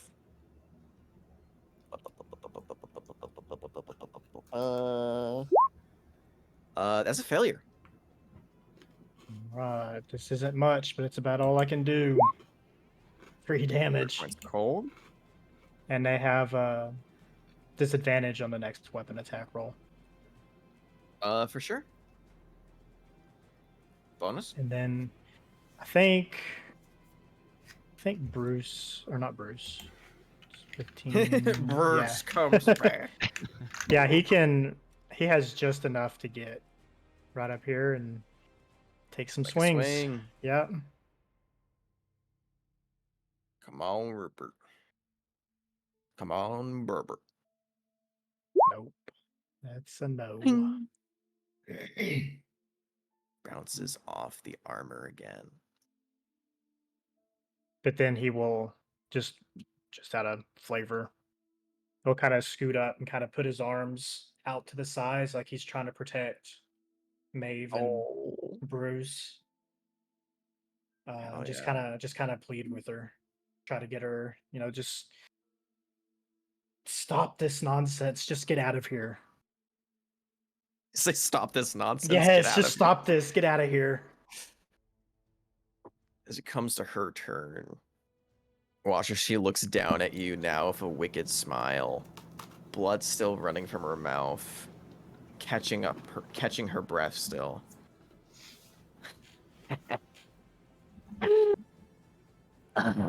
You had your chance. I gave you an opportunity to run. You chose this. The fool is you and your little friends who just didn't walk away. If you hadn't have picked up our friend, we wouldn't even be here. Well, it's unfortunate that I needed coverage for getting out, and he happened to be there. Tell your friend I say hello. She's gonna go ahead and take her attacks on you. At least one's at the disadvantage. Yep, first one at disadvantage. Rupert's next to her too, and he can use his reaction to make one of them another one at disadvantage. Okay, so first one's a 16 to hit. Yes. It hits. Yeah. Do we have shield or anything to count? No, I'm out of slots and my shield Okay. ended. Gotcha. For sure. That one's gonna hit. Are we using the second one for disadvantage as well? Yeah. Resurrection, guys. So 17 to hit with disadvantage. And 22 No, for the it's final. still yeah. I'm just gonna roll these all at once to save time. 18 points of slashing damage. And she's gonna go ahead and throw in a first level divine smite.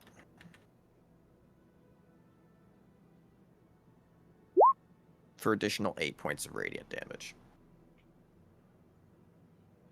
In total 20. Excuse me. So I'm be dying on the inside. 26 points of damage. He is still on his feet, his little feet. Hell yeah. As you take the blow, taking it instead of your friends, holding and maintaining yourself strong. We're going to quickly run through another round of death saves, everybody. Starting from Kipley, Maeve, and then Mammoth.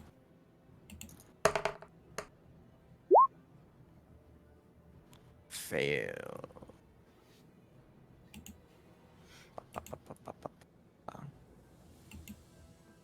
Success. Nice. I always forget that I have lucky. Every fucking I put it in my name, dude. I put it in my name so that I wouldn't fucking forget. And I roll 3 nat ones this game, dude. And you know what? I certainly won't remember it for you. Yeah, I know, dude. I'm just my own worst enemy. The halfling lucky feet or the actual Yeah. lucky feet? Okay, yeah, I thought so. All right, Rictus runs around back to you.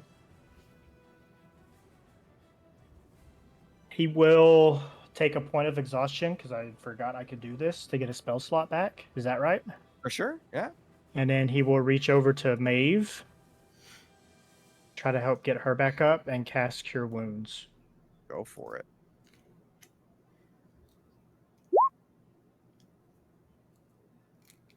$10 points of healing to Maeve. Hell yeah. Maeve is back up. And then Rupert will take another Bonus swing. action. Yeah. Reaper swing.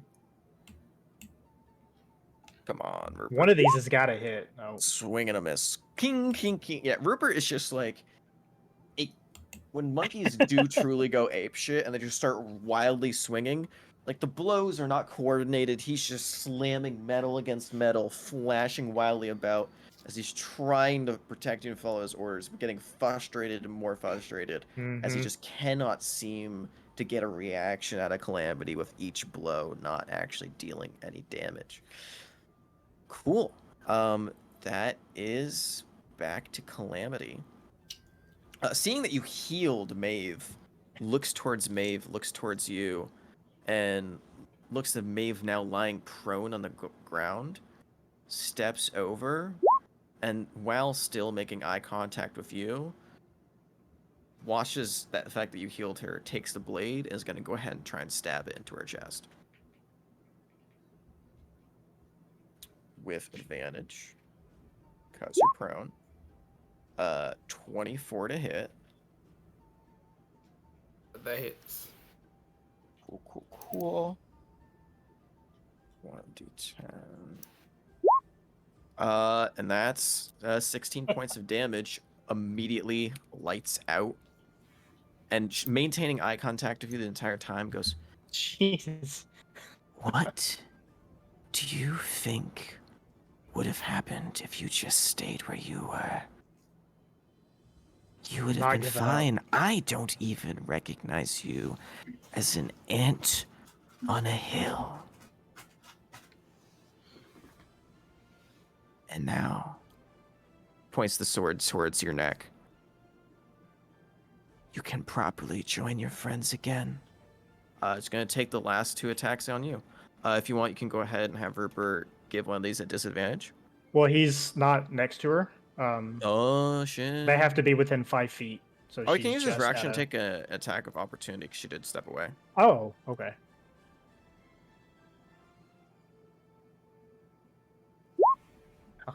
Ping! Nope. That's a 14 to hit Rictus. Yes. Yes. And I am down. Oh. Yeah, 14 hits. 14 to hit. Oh, goodness. Yeah, 14 hits. I only have 9 hit points, so. You could very well survive. We'll see.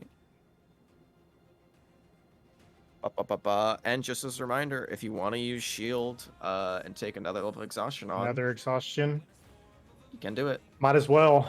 That'll boost it to a 17 for my AC. Go for it. That means that misses, and it's just up to a damage roll. You have how many hit points? 9. 9 hit points. You need this to be a 3 or lower on the die. Right. 13. Cuts you, and the last thing that you see is her giving a look of disgust as you slowly fall back unconscious. All right. And with that, you find yourself drifting into deep unconscious, blood slowly flowing out of the cut wounds.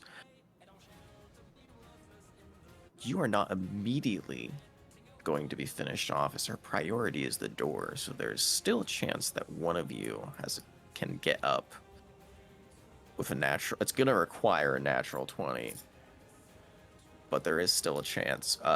Did she move past Rupert? Yeah, but he already Oh, he already took his did. That's attack right. about 2 days as a reaction. Gotcha. And she does not even consider him a threat, considering he's not been able to damage her once. So she's being chilling. Kipley.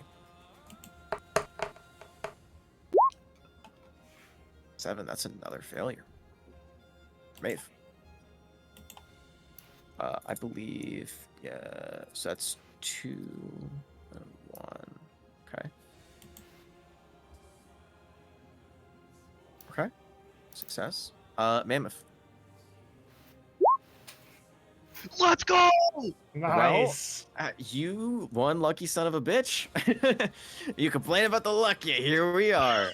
You spring up with 1 hit point, and you have your full turn ahead of you. Okay, we're gonna get Maeve up. We're gonna use the help action. Help action? Oh, is that not a thing? Is that not a thing? I've been Help. playing Baldur's This is, Gate. yeah, you're Baldur's playing way Gate. too much Baldur's Gate, my guy. Okay. Help action Never doesn't get mind. somebody help. You can stabilize somebody. That doesn't bring them to consciousness. You'll need like cure wounds or something like that. All right. Then we're gonna healing word. Healing word. Okay. Maeve. Go ahead and roll. That's not what I wanted. Plus.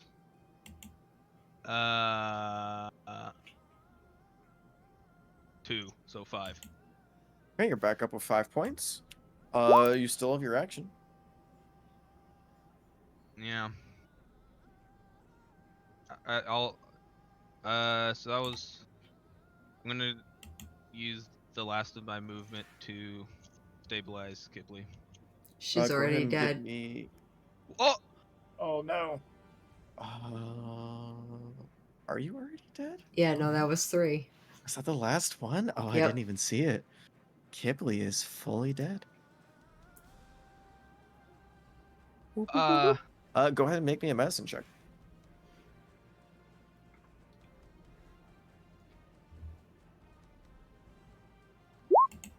Eh. 7. You. Oh God, it was a DC 10. You go. You go to try and administer basic aid by pulling out a small kit out of your venturer's kit, trying to gauze up wounds, trying to determine her state of being, and trying to just get any pressure that you can on all of the blood that has been spewing out of her. But it just keeps pouring out, and you are uncertain of whether or not you can stabilize her. Mammoth doesn't even know she's dead. If I pass, does that do anything? Or is If she you just... pass, that lets you know she's dead. Okay, yeah.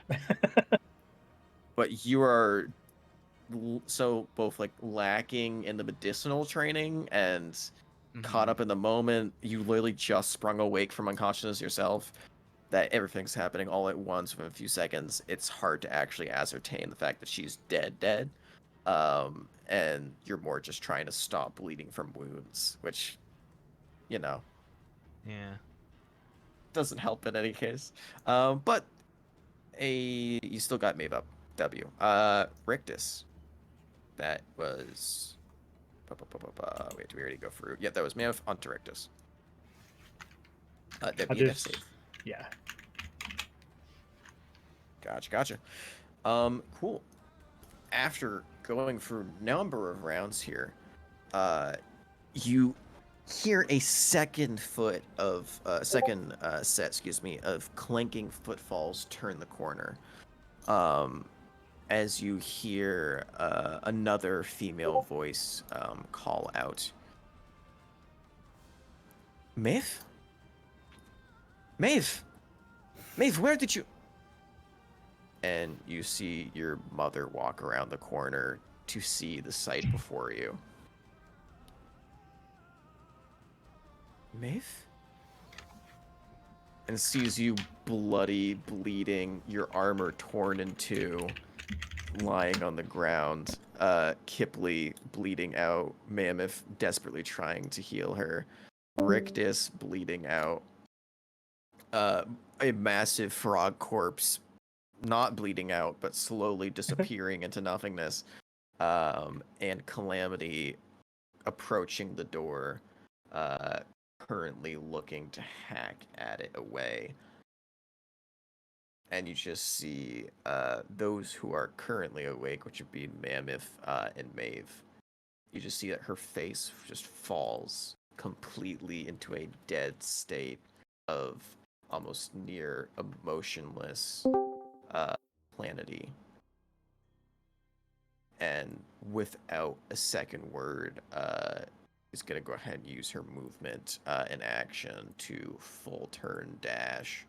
So 40 feet per turn, 40 feet per turn, and get right up here. And as a bonus action, is going to go ahead and wildly look around for anyone who's still up, seeing that it is only Mammoth and Maeve, and not knowing what Mammoth does, looks towards you, Maeve, and calls out in a loud, booming voice in Draconic, as she's going to go ahead and cast Dragon's Breath on you. That is all that she can do for this turn, but it is going to be at a second level, so there's going to be 4d6 if we do end up getting to you.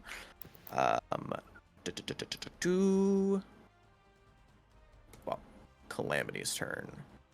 Calamity, now seeing her approach, is going to go ahead and decide whether or not to try and take the fight, or see if she can just get through this fucking door. On a 15 or higher, she's going to go and take on brand new opponent. Anything else, she is going to just try and get through and get to Alistair. Well, I'll be damned. She turns around and greets the new challenger, and you can see a look of exhaustion crosses over her face. She goes, one after one after one after one keeps coming. Why don't you and your family stay dead? And she's gonna walk up to your mom and take 3 attacks.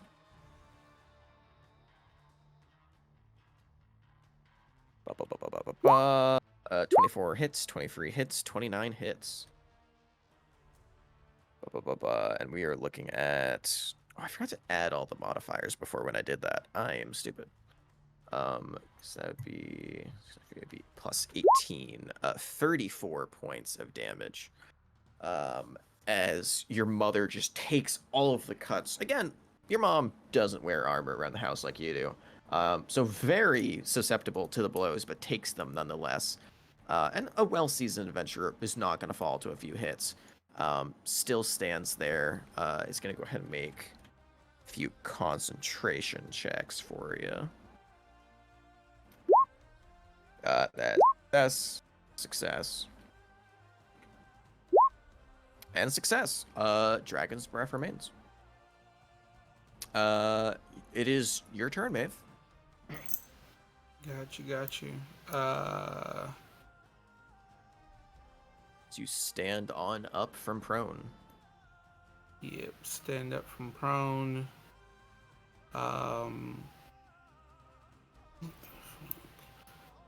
Thanks to Rictus's thing making me immune to frighten, she would have to re-frighten me, correct?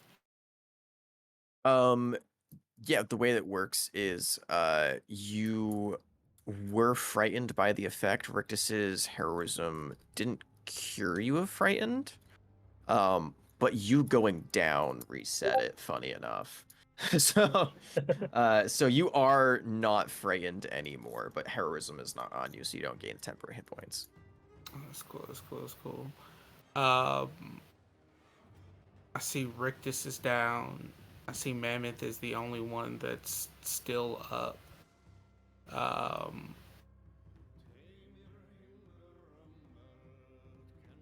I will yell to Mammoth to get them and run.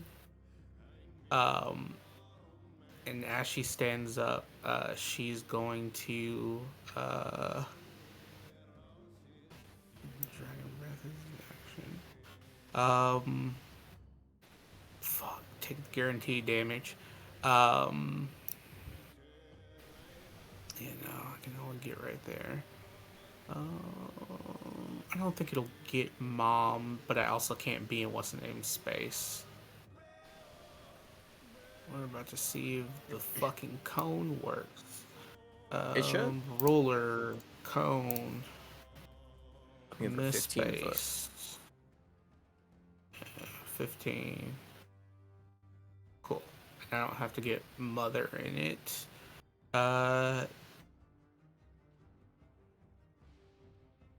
Yeah. Is going to utilize her bonus action to reach down, touch Rictus, and face step him backwards. 30 feet. To yeah. Um, and then move 15 right here. Use action to Dragon's Breath. Gotcha. the- Dexterity saving throw. It's gonna be +5. 22, so she's still gonna take half. Gotcha. So you're rolling me, I believe, 4d6 here. Get him. It's gonna be fire damage. 6 fire damage. 6 fire damage. Gotcha. Yoink. There we go. Cool. That is your turn. Mammoth. Back to you. The medicine check you worked in Kipley doesn't look like it's working. Rictus isn't dead, right? Rictus is currently unconscious, but not dead. Right. Okay. He got brought up, so his death saving throw, will reset. Can I pick Kipley up at all, or like kind of carry her with me? I mean, you can't pick her up, but you can drag her. What if she's small? You can pick her up. Cool. Well, we're gonna reduce Kipley. Okay. And we're gonna carry her in our little arms. And we're gonna bonus action healing word on Rictus. For sure. Cool. So, action. Oh wait, no, sorry. It's still technically 2 spells in the same turn. It's an at-will spell that you can cast, so it doesn't consume a spell slot, but you can still only cast 1. Oh, So you can drag her, and it's gonna take half your movement to move backwards, but you can't cast 2 spells in one turn. Excuse me. It's okay. So the stone thing It is doesn't still casting the cast it. It just spell. lets me cast it. Is that what it is? Yeah, you can still cast enlarge reduce, but it still counts as casting a spell. It's not just Okay. a Even if feature it's from like it. with an item. Yeah. Okay. Okay. Yeah. We'll do that then. I guess I can move like, I don't know, rounding down 10 feet. As far as you can go. Yeah, pretty much. Yeah. Then. But healing word of Rictus. Gotcha. Yeah. Go ahead and bring him back Or- up. 4. Cool. All right. And then we're gonna yell at Rictus and ask for help. And as you yell for help from Rictus, Rictus, is your turn. He'll come over to Mammoth and he'll help out. He'll help with Kipley. Is that what he meant? I don't know what he meant. Hey, leave that to interpretation, man. That's you. He just You're said the help. You're the one interpreting it. Yeah, he'll just run over here and he'll just do what he can to help out. What would you like to do? Are you just doing a I medicine don't- check? Are you casting a spell? I'll do a check. I don't think I should do any more spells because I'm already getting pretty exhausted. Sure. Go ahead and make me a medicine check. It's going to be at disadvantage because you are exhausted.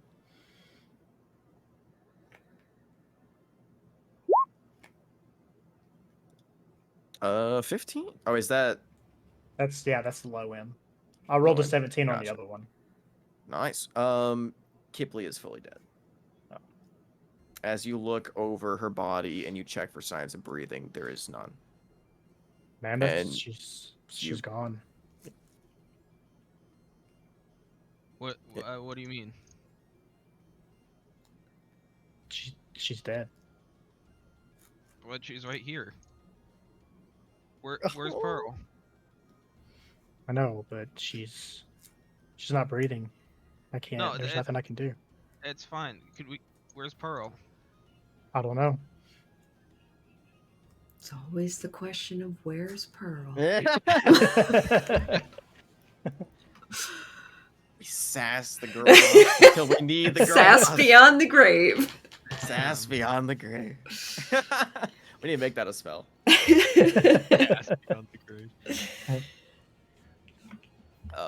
Okay. That's your action to do the medicine check. Bonus action. Rupert scoots up. Being the annoying little monkey that he Swing is. on in. Hey! It was on Atta 20 and boy. it rolled over to 14, but I'll still take it. 21 to hit is exactly what you needed to hit. Go for it, Rupert. It'll be 10. Hey! Max amount of damage you can And do. then he will use his Fury of the Small to add to add his level as damage. So it'd be, what is our level? Is 14. it 4? Yeah, so add 4 more to it. Yeah. Hell yeah, 14 points of damage. Easy math on my end. Hell yeah. As Rupert just cling, cling, cling, cling, cling, cling, cling, cling, gets more frustrated, and very much like how people underestimate the strength of chimps, just straight up takes one of the spikes off her armor and just stabs it into her leg. And you just hear she's like sizing up to Maeve's mother, like, "You impenitent little what the fuck?" And just looks towards Rupert with just eyes of flaming fury. Is that the end of your turn? Yes. It was legendary action to take take a swipe at Rupert. That just fucking hurt. We're going for it should be a normal attack. Yeah, 1d20 plus 12. 25 to hit Rupert. Just barely. And she's gonna go just barely. She's gonna go ahead and do normal damage, and just because that annoyed her, she's gonna do another Divine Smite first level. Well, the 15 would have took him out. Oh, perfect. She's still gonna use the Divine Smite. Okay. As she hits the corpse, and then hits it again with a secondary burst of radiant power, Rupert's body falls unconscious, slowly smoldering in flames. Alrighty. That brings us to Calamity's turn. Calamity is gonna go ahead and look at the mother-daughter duo. Is gonna go ahead and, you know what? Kipley, so you can still have participation here. Go ahead and roll me a d4 if you can. 1 on a 2, she's gonna do a really sadistic move on Maeve, or 3 or 4, okay, well it's a 1. She looks at your mother, looks at you, and goes, "Let this be a sign that But you could have just let me go. You could have just let me take him. This is your own unwillingness and pride to stand and actually take a fight with me. And she's going to go ahead and walk right past your mother, walking over Rupert's corpse, and she's going to take free attacks on you again. This is going to be 20 plus 6. Oh boy, she always rolls low with you. But what is your AC without the chainmail but still with the gloves?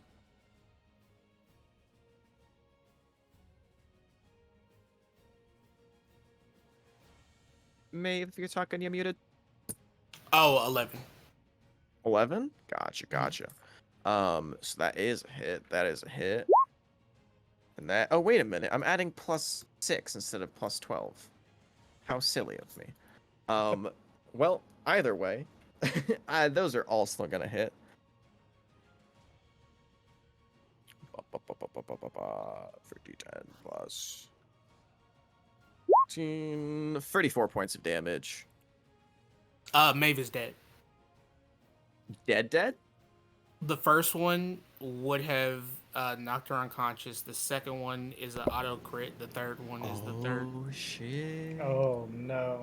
Damn straight. Maeve is dead. And you watch as she just kills you right in front of your mother. And then turns immediately towards her and goes, "This blood, it's on your hands." That is Calamity's turn. It is your mother's turn. Your mother is gonna go ahead.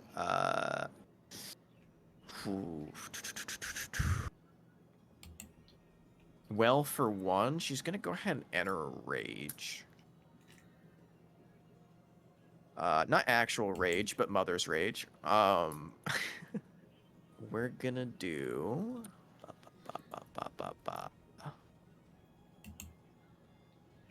All the things that Mama Maeve can do. What is the most useful at this time? I see dead people. Let me see.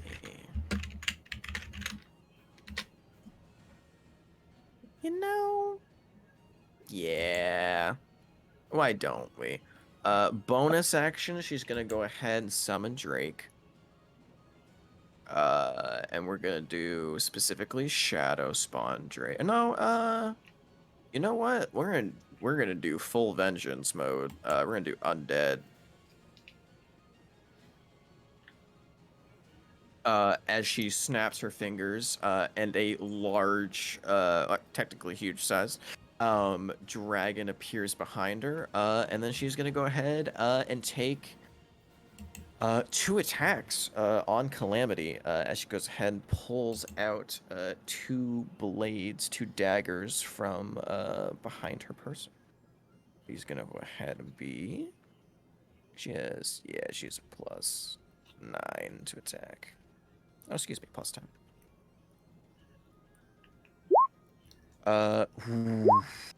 21 does hit, so she does hit with 1. So that is gonna go ahead and be 7 points of piercing damage, and she's gonna go have to make a Constitution saving throw, or face poison. She passes. Cool. That's gonna be half poison damage with 3d6. Just gonna go ahead and take 3 points of poison damage. And then the Drake's gonna go ahead and make. What is it? 2 attacks. This is using her spell casting modifier, so that would be plus 9. Hell yeah. 1 hits, 1 misses. And that's gonna be just 1d8 plus 4. Ooh, only 5 points. That's 25. And then it's gonna be. Sorry for the wait, but I'm managing a lot of different stat blocks. I think it gets to do its breath weapon for free, right? Yeah, 2d6. So that's a dex save. Dex save on Calamity's part is gonna be... that is a fail. She's gonna go ahead and take the 2d6. 2d6 acid damage. Nice. Big, big, big. And that is her turn. Maeve, go ahead and give me a death saving throw. I'm dead. She's dead. Oh shit! Yeah, I apologize. I forgot. I Dude. forgot. That's my bad. My bad. That was the greatest response. I'm dead, motherfucker. What do you want me to do? Come back from deadness? Hell yeah. That is gonna be Mammoth. My apologies. Genuinely forgot there. So I'm hopping back from tab to tab to tab. Uh, No, you're no longer frightened as well. my brain is fucked. I don't even know. Bearman, we got Tadpole and the card. Yeah.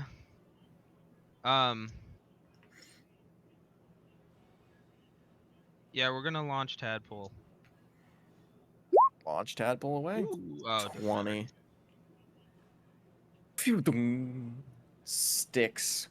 Hits the armor, gleans off of it, and sticks right into the ground next to her. You do have inspiration if you want to try and attempt to do it again. That is, you know, a little risky. Yeah. I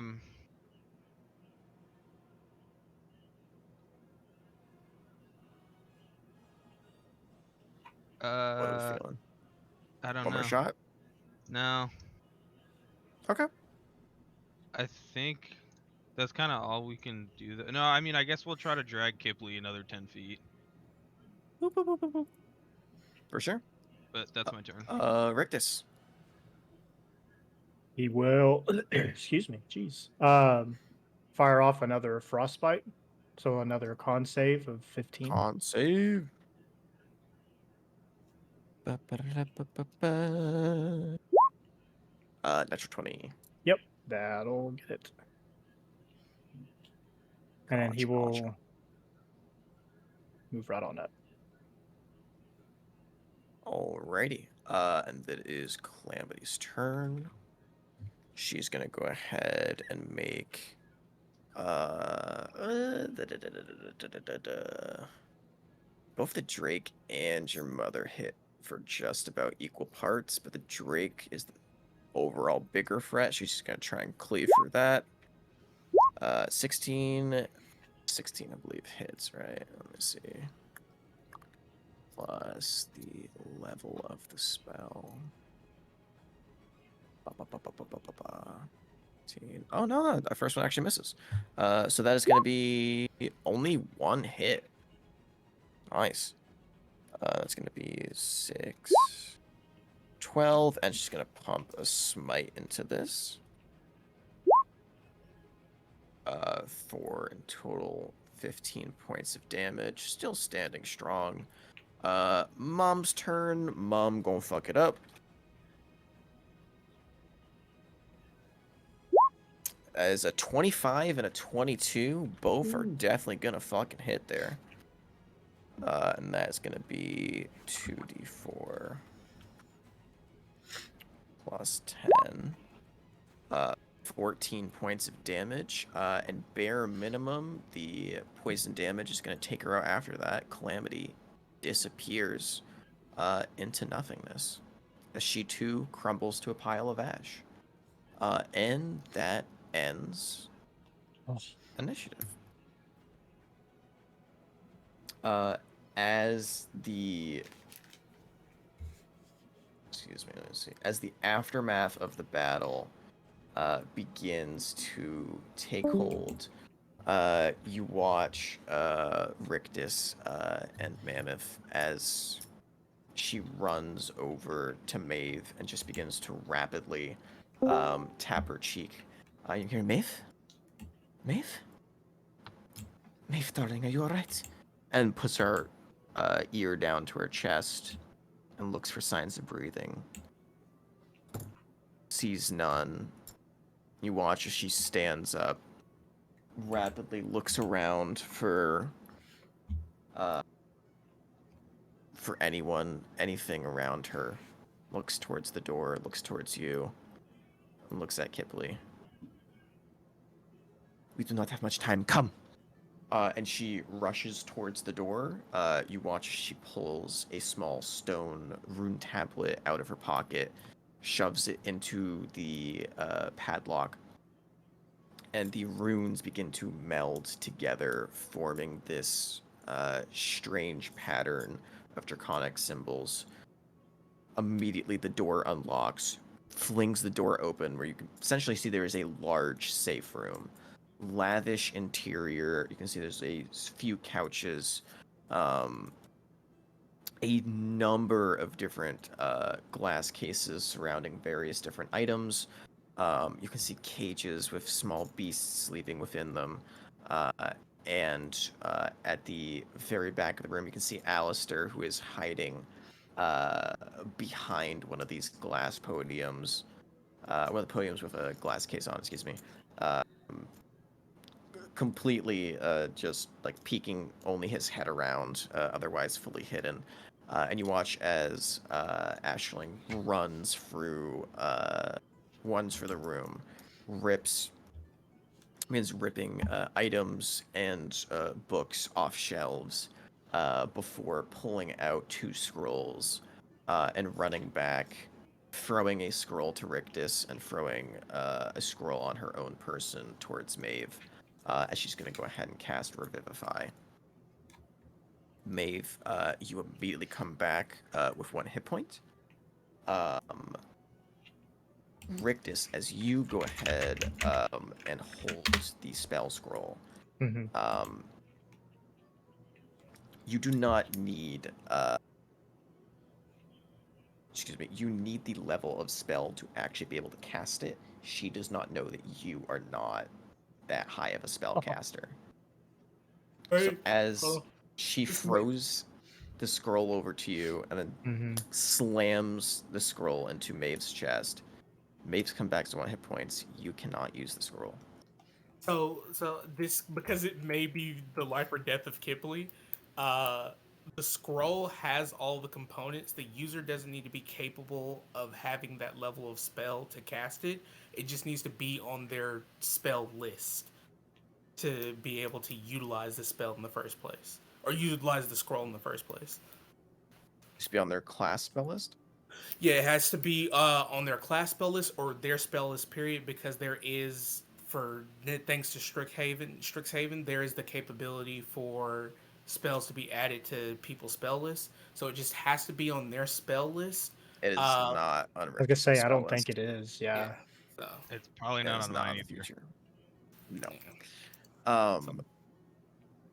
So we're gonna go back to that in a second. However, before, we're gonna quickly go to Kipley. Kipley, you of course are dead.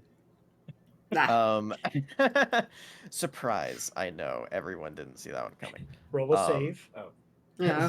Yeah, go ahead and roll a save to be alive again, please. No. You find yourself in a very pleasant memory.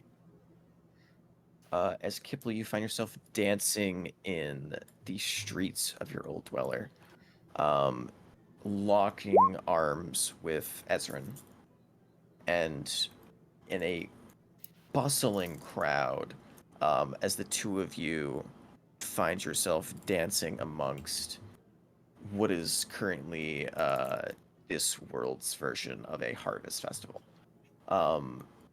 A successful trade has been had for another year.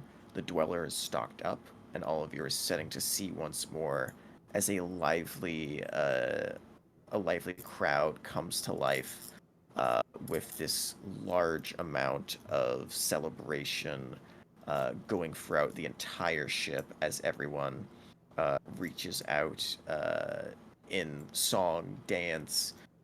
Small little carts are being set up where they're selling flower crowns.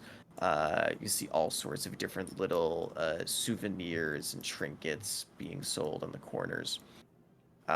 And currently, you and Ezrin finding yourselves in the midst of this chaos. Would you describe what younger Kipley would both look like in this moment and feel in this moment? Um, uh, I mean, she looks pretty similar, other than being even ganglier. Um, looking pretty thin and like, I don't want to say emaciated, but really undernourished. Mhm. Uh, hair's kind of akimbo. Pretty raggy clothes, um, but looking somewhat bright-eyed as she's seeing all of this kind of happening, and yet still kind of trying to avoid um, all the people around her, and yet still somewhat be involved.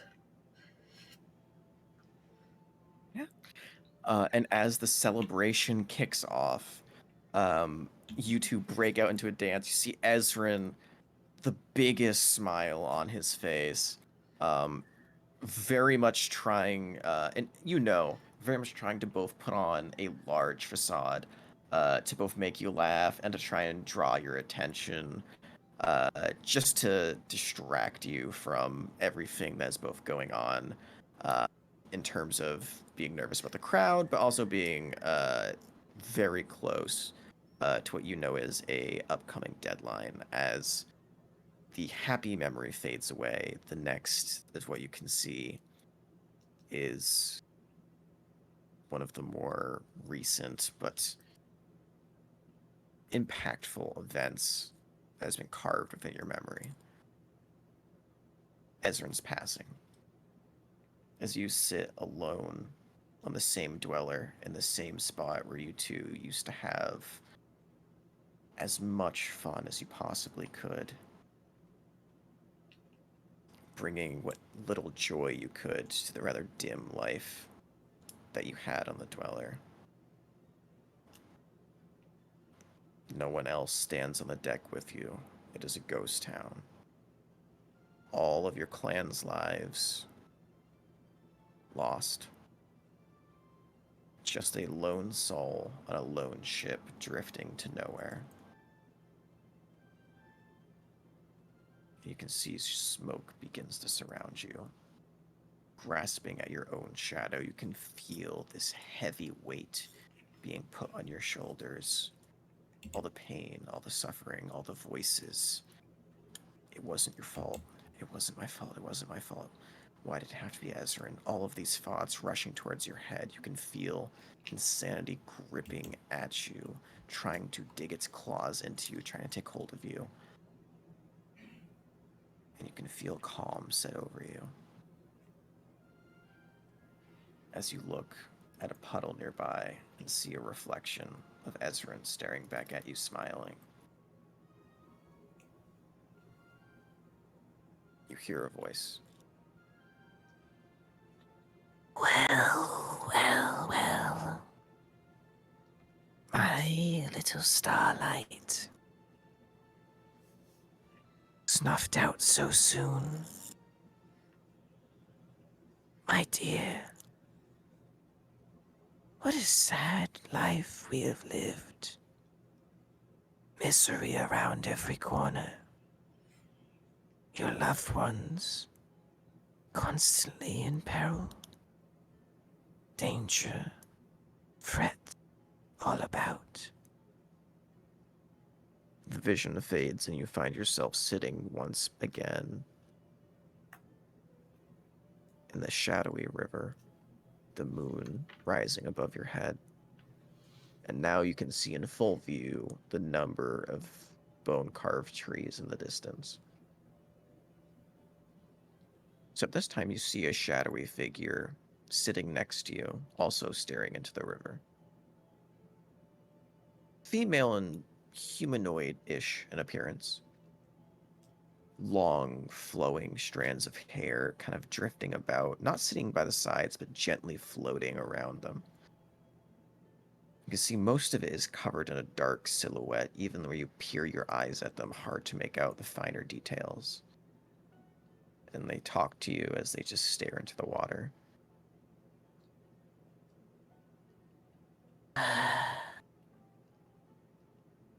What sorrow I feel when looking over both present, past, and future.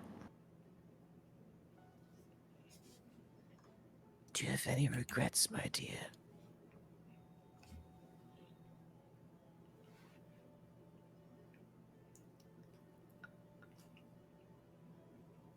Many.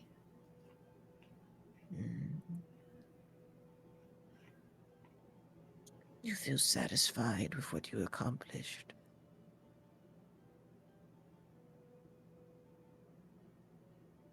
I haven't accomplished anything.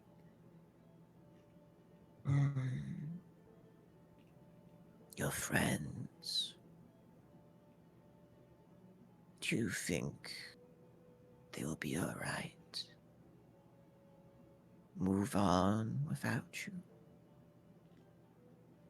Live to see another day?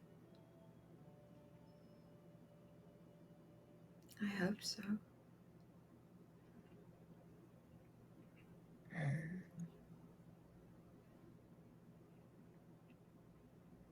What now, would you ask? The realm of the living has passed you.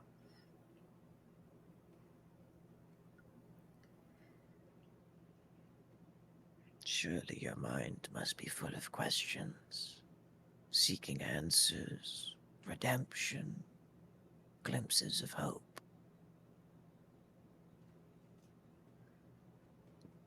I just want Ezrin to be free. Oh, my dear. You know as well as I